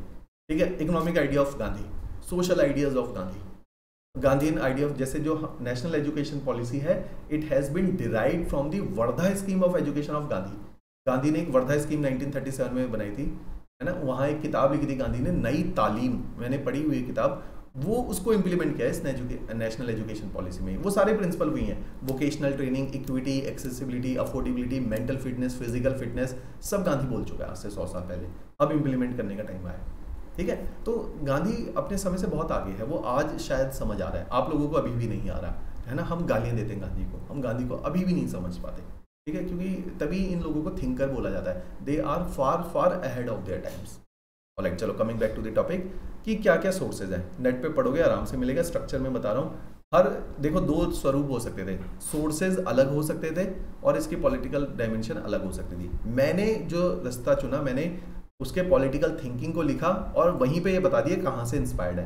गांधी अगर टॉलरेंस की बात करता है पॉलिटिक्स में, नॉन वायलेंस की बात करता है, नॉन वायलेंट थे सारे स्ट्रगल, तो वो उसका सोर्स क्या है, वो रिलीजियस की बातें करता है, रिलीजन की बातें करता है, अपनी माँ के उदाहरण देता है कि मेरी माँ जो है बहुत धार्मिक थी, वो नॉनवेज नहीं खाती थी, मेरे को भी कहती थी तू भी मत खाया कर। ठीक है, तो वहाँ से इंस्पायर्ड है। उसके आइडिया ऑफ सर्वोदय पढ़ो, टॉल्स्टॉय से जो है लियो टॉल्स्टॉय से इंस्पायर्ड है ना, ट्रूडो से इंस्पायर्ड है। तो अलग अलग आइडियाज़ उसको अलग अलग थिंकर से इंस्पायर्ड है, तो उन आइडियाज़ को लिखो। ठीक है, गांधी के पॉलिटिकल आइडिया क्या है, स्टेटलेस सोसाइटी की बातें कर रहा है, सर्वोदय की बातें कर रहा है, ठीक है, सत्याग्रह की बातें कर रहे हैं, नॉन वायलेंट स्ट्रगल की बातें कर रहे हैं, विरोध भी करना है लेकिन हाथ भी नहीं उठाना है। ठीक है, नॉन वायलेंट, उसका नॉन वायलेंट को समझो, राम राज्य की क्या बातें हैं, स्वराज ट्रू मायने में क्या है, पढ़ो उसको। ठीक है, तब आप गांधी को समझोगे। चलो moving ahead, highlight the key feature of sexual harassment of women at the work place. की फीचर, तो यहाँ पर भी इंट्रोडक्शन वही हो सकता था जो पहले मैंने बताया था कि डोमेस्टिक वायलेंस में जो हमने लिखा कि विमेन के साथ बहुत ज़्यादा जातियाँ हुई हैं, यहाँ पर भी लिखी जा सकती थी इंट्रोडक्शन में, सेम हो सकता था। मैंने नहीं लिखा ताकि आपको नया कंटेंट मिले, तो मैंने क्या किया, मैंने बोला कि इस केस में आप ये बताओ कि सेक्सुअल हरासमेंट कैसे नुकसानदायक है। केवल it is not only the physical abuse, वो एक पूरा कल्चर है सेक्सुअल हरासमेंट। कल्चर का मतलब विमेन डरने लगेंगी पब्लिक प्लेसेस में जाने से, विमेन एम्पावरमेंट कम होगा, लेबर फोर्स पार्टिसिपेशन कम होगा, पॉलिटिकल पार्टिसिपेशन कम होगा। इन फ्यूचर 20 साल के बाद विमेन एम्पावरमेंट नहीं हो पाएगा। वो विमेन के फंडामेंटल मूल आधार, फंडामेंटल राइट्स के अगेंस्ट है, उनके मौलिक अधिकारों के अगेंस्ट है।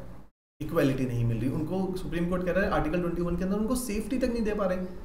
एज अ सोसाइटी, मैं गवर्नमेंट को क्रिटिसाइज नहीं करता, मैं हमेशा कहता हूँ गांधी के भी आइडियाज आप आगे पढ़ोगे, गांधी सोसाइटी और पॉलिटिकल आइडियाज को अलग नहीं कर सकते।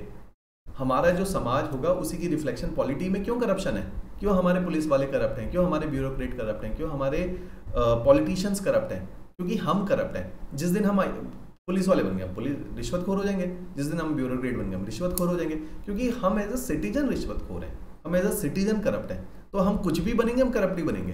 तभी मैं कहता हूँ जो वैल्यू बिल्डिंग है वो घर से होती है, वो सोसाइटी से होती है, वो जॉब में जाके नहीं हो सकती। सबको पता है कि रिश्वत लेना जो है पता है खराब है, लेकिन सब लेंगे, सब देंगे भी। जो रिश्वत ले रहा है वो ही खराब है, जो दे रहा है वो खराब नहीं है, वो भी तो अपना काम ही कर पा रहा है ना। तो हम भी उतने ही करप्ट हो जाते हैं जब हम पैसा देते हैं, किसी ब्राइब करते हैं, ठीक है। तो दोनों लोग करप्ट हैं। तो we have a culture of corruption, we have the culture of poverty, हर चीज़ के कल्चर बन जाते हैं। ऐसे ही सेक्सुअल हरासमेंट आगे बहुत ज़्यादा नुकसान करेगा, एज अ कल्चर बन जाएगा वो, ठीक है। ये ऑपरेशन का सिंबल है, ये पैट्रियार्क का है, जानवर मानसिकता का ऑपरेशन सिंबल होता है। जानवर मानसिकता क्या है कि हम आपसे सुप्रीम हैं, हम we are using force to subdue another being. This is जानवर। कि जंगल में कहते हैं, जैसे मेरी एक लाइन हमेशा जीवन में याद रखना, man live by culture, animal live by force. जंगल राज बोलते हैं मीन्स माइट इज राइट, जिसकी लाठी उसकी भैंस, जंगल राज। जब हम राम राज्य बोलते हैं हम कहते हैं कि लोग जो है व्यवस्था से रहेंगे। कल्चर का मतलब होता है व्यवस्था, कल्चर का मतलब होता है हायर आइडियल्स। जब हम हायर आइडियल से जीते हैं तब हम इंसान बनते हैं, ठीक है। तो ये फर्क है कि हम अभी भी समाज में इंसान नहीं बन पाए, हम आज भी वही अर्ली मैन और ट्राइबल वे ऑफ लाइफ में जी रहे, फोर्स से जीने की कोशिश कर रहे हैं, ठीक है। ये अपने आप देख लोगे इसके प्रोविजंस। चलो next question, describe the element of unity in diversity of India and how they have contributed in building a national identity. तो यूनिटी इन डाइवर्सिटी मीन्स पहले आप बताओगे हिंदुस्तान के समाज में डाइवर्सिटी क्यों है और कौन सी है, तो why and what are the diversity. Second कि दूसरा कि अब इन डाइवर्सिटी को कौन पिरो के रख रहा है, कौन बांध के रख रहा है पूरी डाइवर्सिटी को। माना कि अलग धर्म है, माना कि अलग भाषाएं हैं, माना कि अलग रेसेस हैं, माना कि अलग कल्चर है, माना कि अलग ज्योग्राफी है, फिर भी ये एक साथ कैसे इतना बड़ा हिंदुस्तान जो पूरी डाइवर्सिटी पूरे यूरोप में फैली हुई है, वो अकेली डाइवर्सिटी हिंदुस्तान के अंदर है और हम एक साथ रहते हैं। तो this is the achievement of our democracy कि 70 साल के बाद भी देश टूटा नहीं है। यूरोप में इतनी डाइवर्सिटी में हरियाणा से छोटे छोटे राज्य बने हुए हैं, वहाँ पे हरियाणा से छोटे देश बने हुए हैं, वहाँ पे इतने छोटे रह ही नहीं सकते, टॉलरेंस ही नहीं सोसाइटी में। हमारी सोसाइटी में क्या है, टॉलरेंस है, म्यूचुअल रिस्पेक्ट है, हम रिस्पेक्ट करते हैं एक दूसरे को, हम एक दूसरे को एक्सेप्ट करते हैं, हम एक दूसरे को स्पेस देते हैं, ठीक है। तभी इतनी सारी डाइवर्सिटी एक साथ पनप सकती, नहीं तो नहीं पनप सकती, नहीं रह सकती इतनी डाइवर्सिटी अगर हम वो स्पेस और एक्सेप्टेंस ना हो हमारे तक, ठीक है। तो इस तरीके से हम इसको इंट्रोड्यूस करेंगे, डाइवर्सिटी क्यों है और क्या है, यूनिटी का क्या मतलब होता है। इंडिया को जैसे मैंने एक शब्द लिखा, India is a salad bowl. Salad bowl, आप सैलेड बाउल खाओ, उसमें आपको कैरेट है ना, आपको गाजर, आपको रेडिस, आपको अनियन, ये सारे जो आपके वेजिटेबल्स या फ्रूट्स हैं ये अलग अलग रखे हुए मिलेंगे, सबकी अपनी आइडेंटिटी है। India is like a salad bowl, USA is like a melting pot. Melting pot मतलब है जिसमें सब पिघल के एक हो जाएगा, कोई आइडेंटिटी नहीं। वहाँ जर्मन गए, यूएसए में जर्मन गए, आयरिश गए, बेल्जियम से लोग गए, स्पेनिश से गए, पोर्चुगीज से गए, आज सब अमेरिकन हो गए, अंग्रेजी बोलते हैं और कोई कल्चर नहीं है ऐसा किसी, अमेरिकन वे ऑफ लाइफ। हमारे वहाँ ऐसा नहीं है, हमारे वहाँ कोई तमिल भी है, कोई कन्नड़ भी है, कोई मलयाली भी है, कोई गुजराती भी है। तो वी आर सैलेड बाउल, हर किसी की आइडेंटिटी को प्रिजर्व एंड प्रमोट करते हैं हम लोग। तो this is how we respect the diversity and we are trying to create, एक शब्द याद रखना, we are trying to create unity in diversity. USA is trying to create unity in uniformity. एक जैसे होंगे उनका कंसेप्ट है तो यूनिटी रहेगी। हम कहते नहीं, एक साथ रहने के लिए एक जैसा होना जरूरी नहीं है, एक साथ रहने के लिए एक दूसरे को समझना जरूरी है, एक्सेप्ट करना जरूरी है, ठीक है। तो यूनिटी इन डाइवर्सिटी वहां से आता है। तो अलग अलग प्रकार की डाइवर्सिटी ज्योग्राफिकल है, पता ही है आपको, लेकिन इसको यूनिटी में कैसे बदला।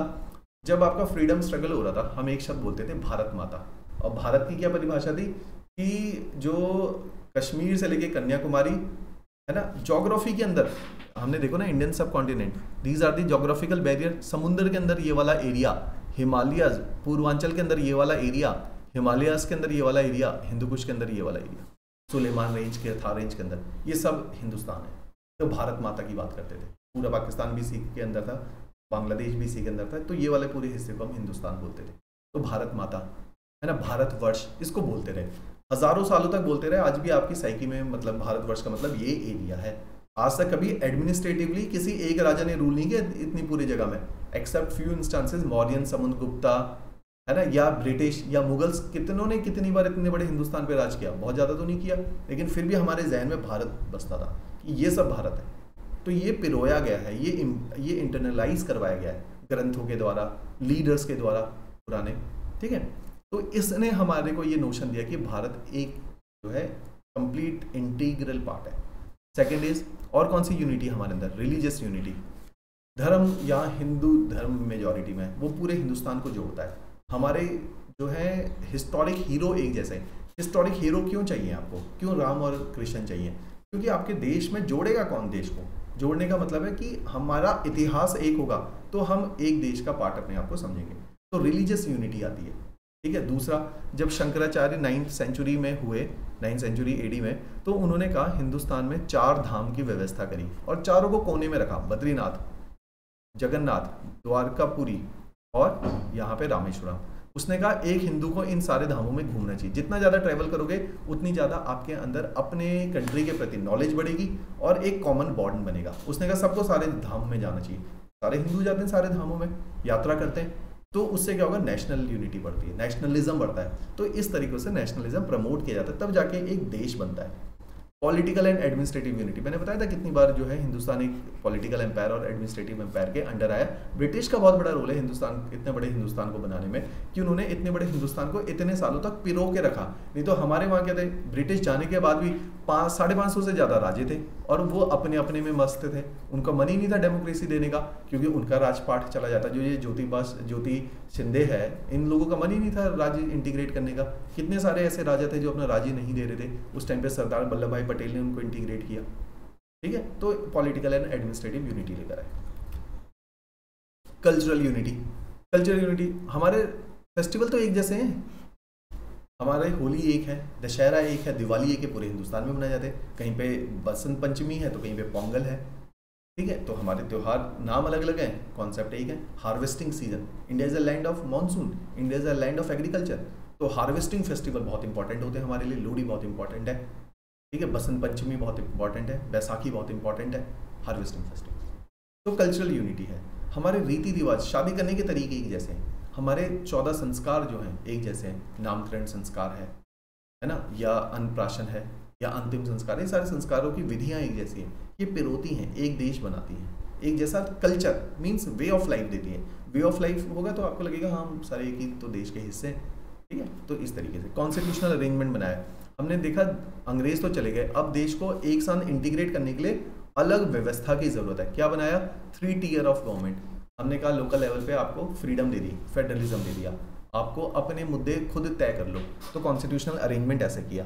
फिर उसमें कहा कि इतने से काम नहीं चलेगा तो आप अपनी पंचायत को खुद अरेंज कर लो, कॉन्स्टिट्यूशनल अरेंजमेंट। आपको लोकल लेवल पे एम्पावर किया हमने, ठीक है, कॉन्स्टिट्यूशनल अरेंजमेंट। तो ये भी करके दिया। रिलीजियस को एग्जिस्टेंस, इस देश में म्यूचुअल, जो मैंने रिस्पेक्ट की बात की, म्यूचुअल एक्सेप्टेंस की बात की, रिलीजियस को एग्जिस्टेंस है, ठीक है। उसकी वजह से हिंदुस्तान में यूनिटी है, इन सारे आइडियाज़ की वजह से हिंदुस्तान में यूनिटी है। फिर मैंने कंक्लूजन में लिखा कि इस यूनिटी को थ्रेट है कम्युनलिज्म से, राइज ऑफ फंडामेंटलिज्म से, राइज ऑफ रीजनलिज्म से। लोग खालिस्तान बनाने की बातें कर रहे हैं, लोग नॉर्थ ईस्ट में नागालैंड को अलग करने की बातें कर रहे हैं। तो थ्रेट है हिंदुस्तान में, नक्सलिज्म का राइज है, थ्रेट है। जम्मू कश्मीर में टेररिज्म है, थ्रेट है।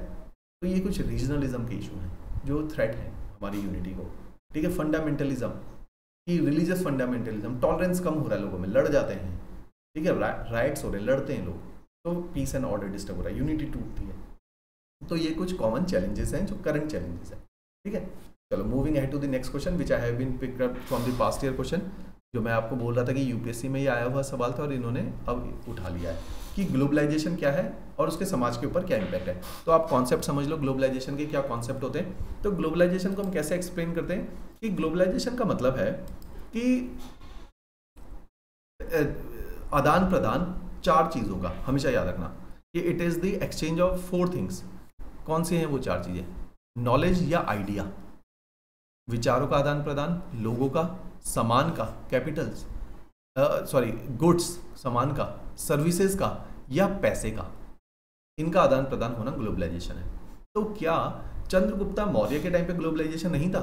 सामान तो तब भी आता था रोम से, ठीक है, हमारे सोने, उनका सोना आता था हिंदुस्तान में, हमारे जो है हैंडीक्राफ्ट वहाँ पे जाता था, हमारे स्पाइसेस वहाँ पे जाते थे, हमारा सिल्क वहाँ पे जाता था, नॉलेज का ट्रांसफ़र हुआ। इतनी सारी हिंदुस्तान की जो अरेबिक कंट्री से हमारे वहाँ एस्ट्रोलॉजी की नॉलेज आई, हमारी एस्ट्रोनॉमी की नॉलेज आई, हमारी आयुर्वेदा की नॉलेज का ट्रांसफ़र हुआ। तो ट्रांसफ़र तो पहले भी होता था। तो ग्लोबलाइजेशन तो 5000 साल पुराना कॉन्सेप्ट है। इंडस वैली सिविलाइजेशन में एविडेंसेस मिलते हैं, बाकी पर्शियन, मेसोपोटामियन सिविलाइजेशन के, इजिप्शियन सिविलाइजेशन के। तो क्या उस ज़माने में ग्लोबलाइजेशन नहीं था? तो हम बोलते हैं इन सब का आदान प्रदान की अगर वॉल्यूम, 2 वर्ड याद रखना, वॉल्यूम और वेलोसिटी बढ़ जाए तो ग्लोबलाइजेशन होता है। ये दे रखा है आपकी क्लास 12वीं की पॉलिटिकल साइंस की एनसीईआरटी, वहाँ चैप्टर है ग्लोबलाइजेशन। वॉल्यूम और वेलोसिटी में इन सारी चीज़ों का आदान प्रदान हो जाए।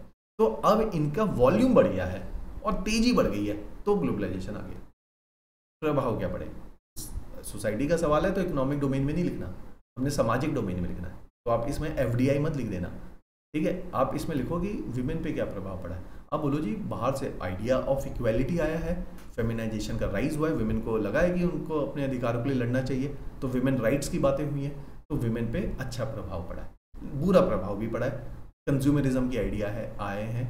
91 के बाद जब LPG रिफॉर्म किए तो हिंदुस्तान में फेयर एंड लवली की ऐड आने लगी, सारी मॉडल्स जो हैं। उसके बाद हिंदुस्तान के अंदर एक कल्चर आया जिसमें मिस वर्ल्ड और मिस यूनिवर्स हिंदुस्तान से बनाया जा रहा था पूरी दुनिया में, क्योंकि हिंदुस्तान में ब्यूटी प्रोडक्ट बेचने थे, ठीक है। तो इस तरीके से कैपिटलिज्म का भी राइज हुआ है, ठीक है। तो हम बोलेंगे विमेन पे क्या प्रभाव पड़ा है? विमेन की डोमेस्टिक सेविंग इरोड हुई है ग्लोबलाइजेशन की वजह से, जो डोमेस्टिक सेविंग होती थी, क्योंकि पैसा खर्च करवाया है विमेन का।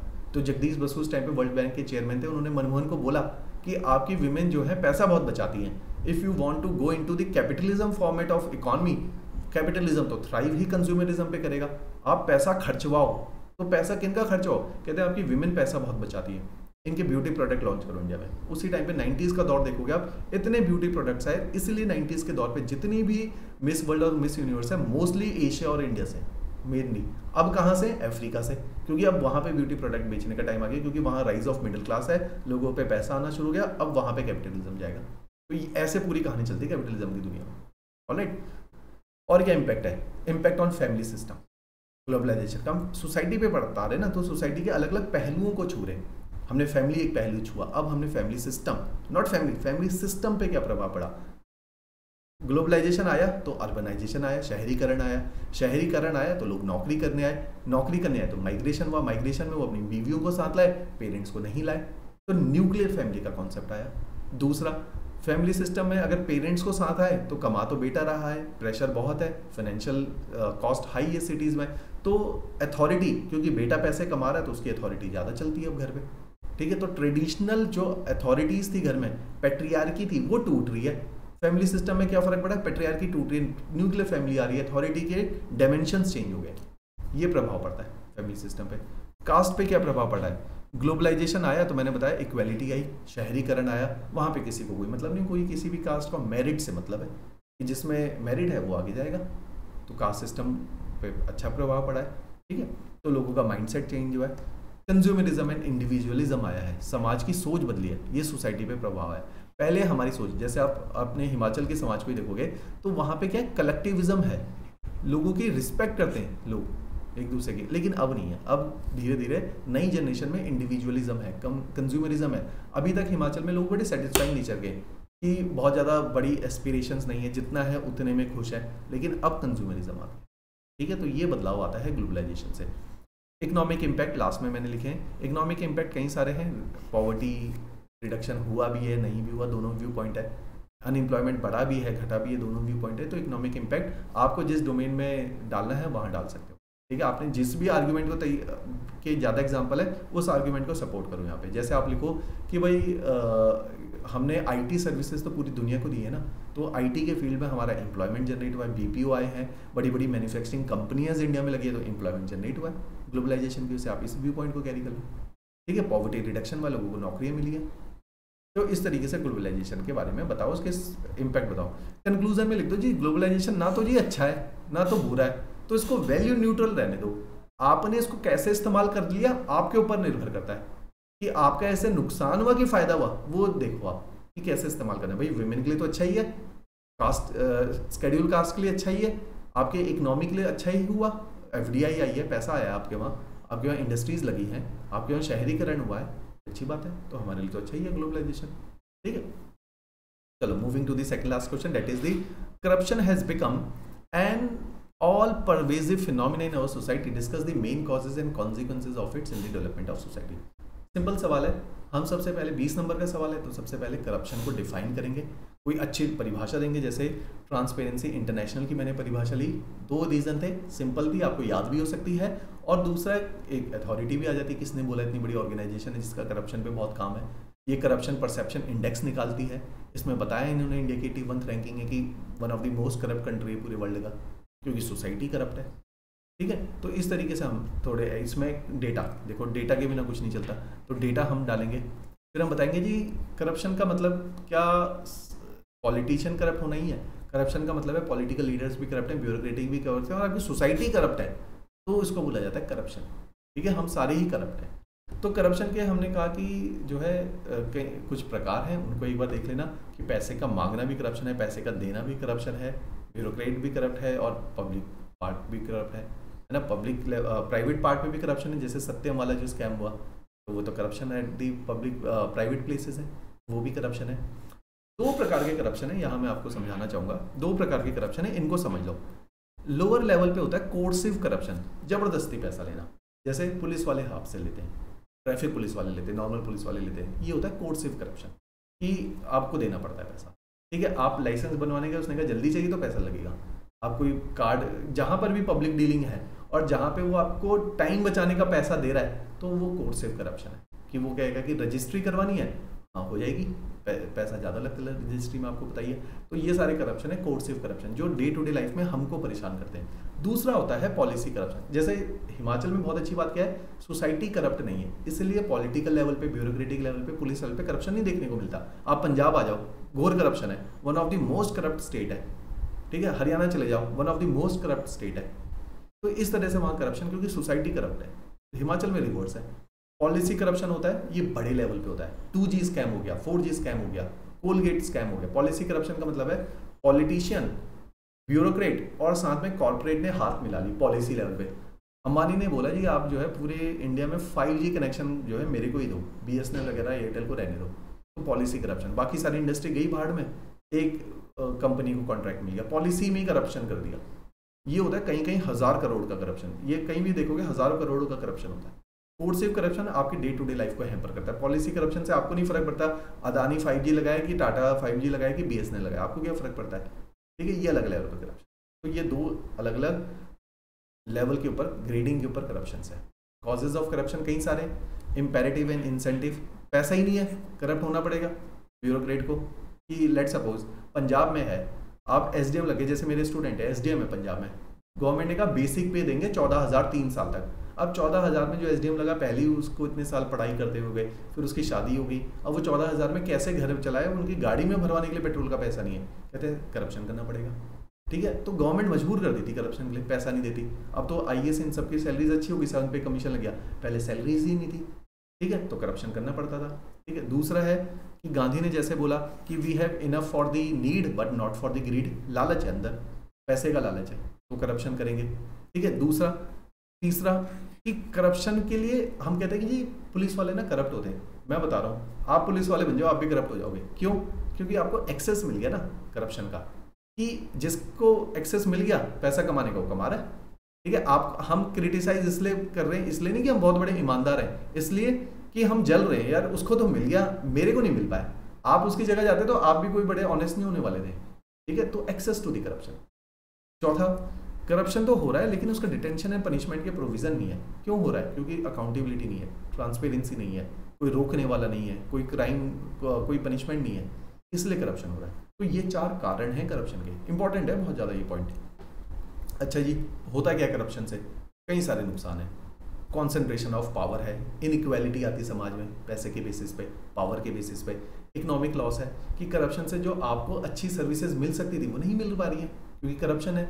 अब जैसे हॉस्पिटल है ना, अगर आप देखो कि गवर्नमेंट हॉस्पिटल में मतलब इतने अच्छे काम कर रहे हैं डॉक्टर्स, एक्नॉलेजमेंट नहीं है। प्राइवेट में आप देखोगे करोड़ों रुपए कमा रहे हैं लोगों के मरने पे, ठीक है। ये होता है करप्शन, क्योंकि समाज के अंदर करप्शन है। अब ऐसे व्यक्ति को चाहे डॉक्टर बना दो चाहे आईएएस बना दो, उसने तो करप्शन करना ही था, अंदर से ग्रेडी है। कितने सारे अब डॉक्टर पकड़े जा रहे हैं, होर्डिंग करनी शुरू कर दी ऑक्सीजन की, होर्डिंग करनी शुरू कर दी दवाइयों की, डॉक्टर्स ने, कि जिनको बोला जाता था कि ये जो है नेक्स्ट टू गॉड है, कि लोगों की जान बचाते हैं, ठीक है। उनमें इतना करप्शन है क्योंकि पैसे का लालच है। तो ये करप्शन है हिंदुस्तान में।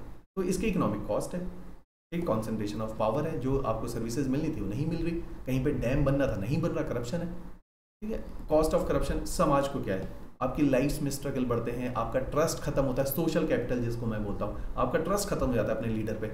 2014 में मोदी इलेक्शन ही क्यों जीता, केवल corruption was the main agenda, क्योंकि कांग्रेस ने इतना पॉलिसी करप्शन किया, पॉलिसी करप्शन कांग्रेस के टाइम पे, जिसकी वजह से मोदी इलेक्शन जीतता है, ठीक है। लोगों का भरोसा ही खत्म हो गया सरकार पे, हम वोट देने नहीं जाते। हमने कहा यार ये नहीं तो दूसरा करप्ट जीत जाएगा, हमें क्या इम्पैक्ट पड़ना है, करप्ट तो दोनों ही है या तीनों ही है। तो इस तरीके से करप्शन से गवर्नमेंट के ऊपर ट्रस्ट खत्म हो जाता है, ह्यूमन राइट्स की वैल्यू खत्म हो जाती है ना, आपके जीवन मौलिक अधिकार खत्म होने शुरू हो जाते हैं, इनइक्वालिटी आती है, एनवायरनमेंट बनता है करप्शन का, ऑर्गेनाइज क्राइम पनपते हैं। ऑर्गेनाइज क्राइम के बारे में पढ़ लेना। ऑर्गेनाइज क्राइम है कि जो क्राइम है और उस क्राइम को इंडस्ट्री की तरह चलाया जा रहा है, कि लगातार उससे पैसा बनाया जाता है, तो उसको बोला जाता है ऑर्गेनाइजेशन से ऑर्गेनाइज्ड है, ऑर्गेनाइज्ड क्राइम है ये, लगातार पैसा। जैसे ड्रग्स का एक नेटवर्क बना हुआ है पंजाब में, तो ऑर्गेनाइज्ड क्राइम है, ब्यूरोक्रेट, पॉलिटिशियन, पुलिस सब इन्वॉल्व है, ऑर्गेनाइज क्राइम हो गया, एक सिस्टम बन गया पैसा कमाने का, ठीक है। ये होता है ऑर्गेनाइज क्राइम। करप्शन से ऑर्गेनाइज क्राइम बनते हैं, ठीक है। गन्स के लिए ऑर्गेनाइज क्राइम है, ड्रग्स के लिए ऑर्गेनाइज्ड क्राइम है, ये सारे ऑर्गेनाइज क्राइम, ठीक है। डेमोक्रेटिक वैल्यूज को बिल्कुल थ्रेट है, आपकी डेमोक्रेसी को खतरा है, इक्वालिटी को खतरा है, रूल ऑफ लॉ को खतरा है। तो ये सारे करप्शन के आगे इम्पैक्ट, ठीक है। तो अगर हम अब इसके कंक्लूजन में क्या है, कह रहे हैं जी करप्शन हटाना है तो समाज में वैल्यू इम्पार्ट करनी पड़ेगी लोगों में। वैल्यू इम्पार्ट का तरीका है एजुकेशन। बच्चों को स्कूल लेवल पे एजुकेशन दे दो, बड़े होके वो करप्ट बनेंगे ही नहीं। दूसरी बात कि अगर करप्शन समाज के अंदर ट्रांसपेरेंसी है, आपका सिस्टम ऐसा बना है कि लोग चाहे अंदर से करप्ट हो लेकिन करप्शन कर ना पाए तो भी करप्शन खत्म हो जाएगा, कि सिस्टम ऐसा बना दिया ना। आपने डिजिटल ट्रांजैक्शंस करवा दी, कोई कैश में पैसा लेगा ही नहीं किसी से, डिजिटली डलवा नहीं सकते, उसको सरकार देख लेगी। तो सरकार ने जो आधार लिंक करवाए हैं सारे अकाउंटों से, क्यों करवाए हैं, क्योंकि पता चल जाएगा आपके अकाउंट में कितना पैसा है। कैश बहुत ज़्यादा रखने नहीं देते, कैश ट्रांजेक्शन धीरे धीरे खत्म हो जाएगी हिंदुस्तान से, ठीक है। तो आप पैसा छुपा ही नहीं पाओगे, करप्शन खत्म, ठीक है। तो धीरे धीरे ये सारे प्रोविजन होते हैं करप्शन के। तो सबसे पहला क्या है, मॉरल करप्शन को रोकना, एजुकेशन। दूसरा है, अब हर कोई तो स्कूल नहीं जा रहा, मैं तो नहीं जाता लेकिन मैं करप्ट हूँ, तो अवेयरनेस, करप्शन के बारे में बताओ कि आप गलत कर रहे हो, ये अवेयर करो लोगों को, ठीक है। आप उनकी गलती का एहसास दिलाओ, तो उनके अंदर से करप्शन धीरे धीरे चला जाएगा, ठीक है, जो मैं आप लोगों के साथ अभी कर रहा हूँ। तो इस तरीके से अब फाइटिंग करप्शन करना है तो कई सारे तरीके हैं, पॉलिटिकल रिफॉर्म्स करो, इकोनॉमिक रिफॉर्म, वही जो मैं कह रहा हूँ कि आपने सिस्टम बनाना कि कोई करप्शन कर ही ना पाए, उस सिस्टम का ये पार्ट है। ऑलराइट, सरकार ने ये एक्स्ट्रा फोल्डर मटेरियल है, आप क्वेश्चन में कहीं इंसर्ट कर सकते हो तो कर देना, नहीं कर सकते तो अगर एस्से आ जाए करप्शन पे, जो कि बहुत इंपॉर्टेंट है, उस एस्से को मद्देनजर रखते हुए ही मैंने ये सारे पॉइंट दिए कि इनके ऊपर आप लिख पाओ क्या क्या सरकार ने काम किए। डिमोनेटाइजेशन किया, करप्शन के लिए ही ये काम था, ठीक है। ये करप्शन को लेके काम था। राइट टू इन्फॉर्मेशन एक्ट, ताकि ट्रांसपेरेंसी आए। जन धन योजना, डायरेक्ट बैंक में अकाउंट जाए, ऑफिसर्स पैसे मांगते थे लोगों को स्कीम के पैसे देने के लिए भी, अब डायरेक्ट उनके अकाउंट में आ जाते हैं, तो एडमिनिस्ट्रेटिव कॉस्ट भी बची है, करप्शन भी खत्म हुआ है। ई ऑक्शन ऑफ, जो मैंने कहा था स्पेक्ट्रम के ऑक्शन होते थे कि किसी को भी दे दिया, अब ई ऑक्शन कर दिया, ताकि जो है किसको मिला, ब्यूरोक्रेट के हाथ में या पॉलिटिशियन के हाथ में रखो ही मत कि किसको जो है एलोकेशन करनी है, तो सारा ऑनलाइन कर दो, ठीक है। तो ऑनलाइन जाने से करप्शन खत्म होता है। तो ये सारे कुछ है गवर्नमेंट ने प्रोविजंस बनाए हैं, लोकायुक्त एक्ट या लोकपाल एक्ट जो है, ये सब करप्शन के अगेंस्ट प्रोविजन है। लेकिन अब मैं जो बार बार कहता हूँ कि ब्यूरोक्रेट को वैल्यू क्यों दी जाती है, क्योंकि आप सिस्टम में से लूप होल्स निकालते रहोगे। अगर आप करप्ट हो, आपने पैसा कमाना है तो आप कहीं से भी पैसा कमा लोगे, लेकिन अगर आपके अंदर वो वैल्यू ही नहीं है पैसा कमाने वाली, तो फिर आप करप्शन नहीं करोगे। इसलिए ब्यूरोक्रेट में वो वैल्यू डाली जाती है कि आप उसे कितना रोक लोगे करप्शन करने से, ठीक है, इसलिए वैल्यू डालो, इसलिए वैल्यूज आर मोस्ट इंपॉर्टेंट। तो किसी भी समाज में, जैसे मैं विमेन के इशू के लिए भी बोलता हूँ, बदलाव लाने हैं तो वैल्यू सिस्टम चेंज करो, एटीट्यूडनल चेंज करो, बिहेवियर चेंज करो, उसकी वजह से जो है चेंज आएगा।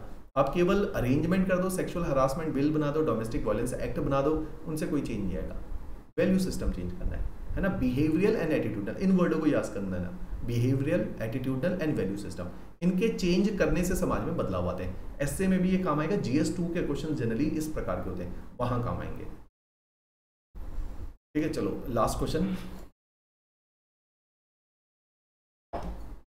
Mahatma Gandhi ideas on state, society and Sarvodaya. मेरा गला बहुत ज़्यादा थक गया है, तो इस पर मैं बहुत जल्दी ले लेता हूँ।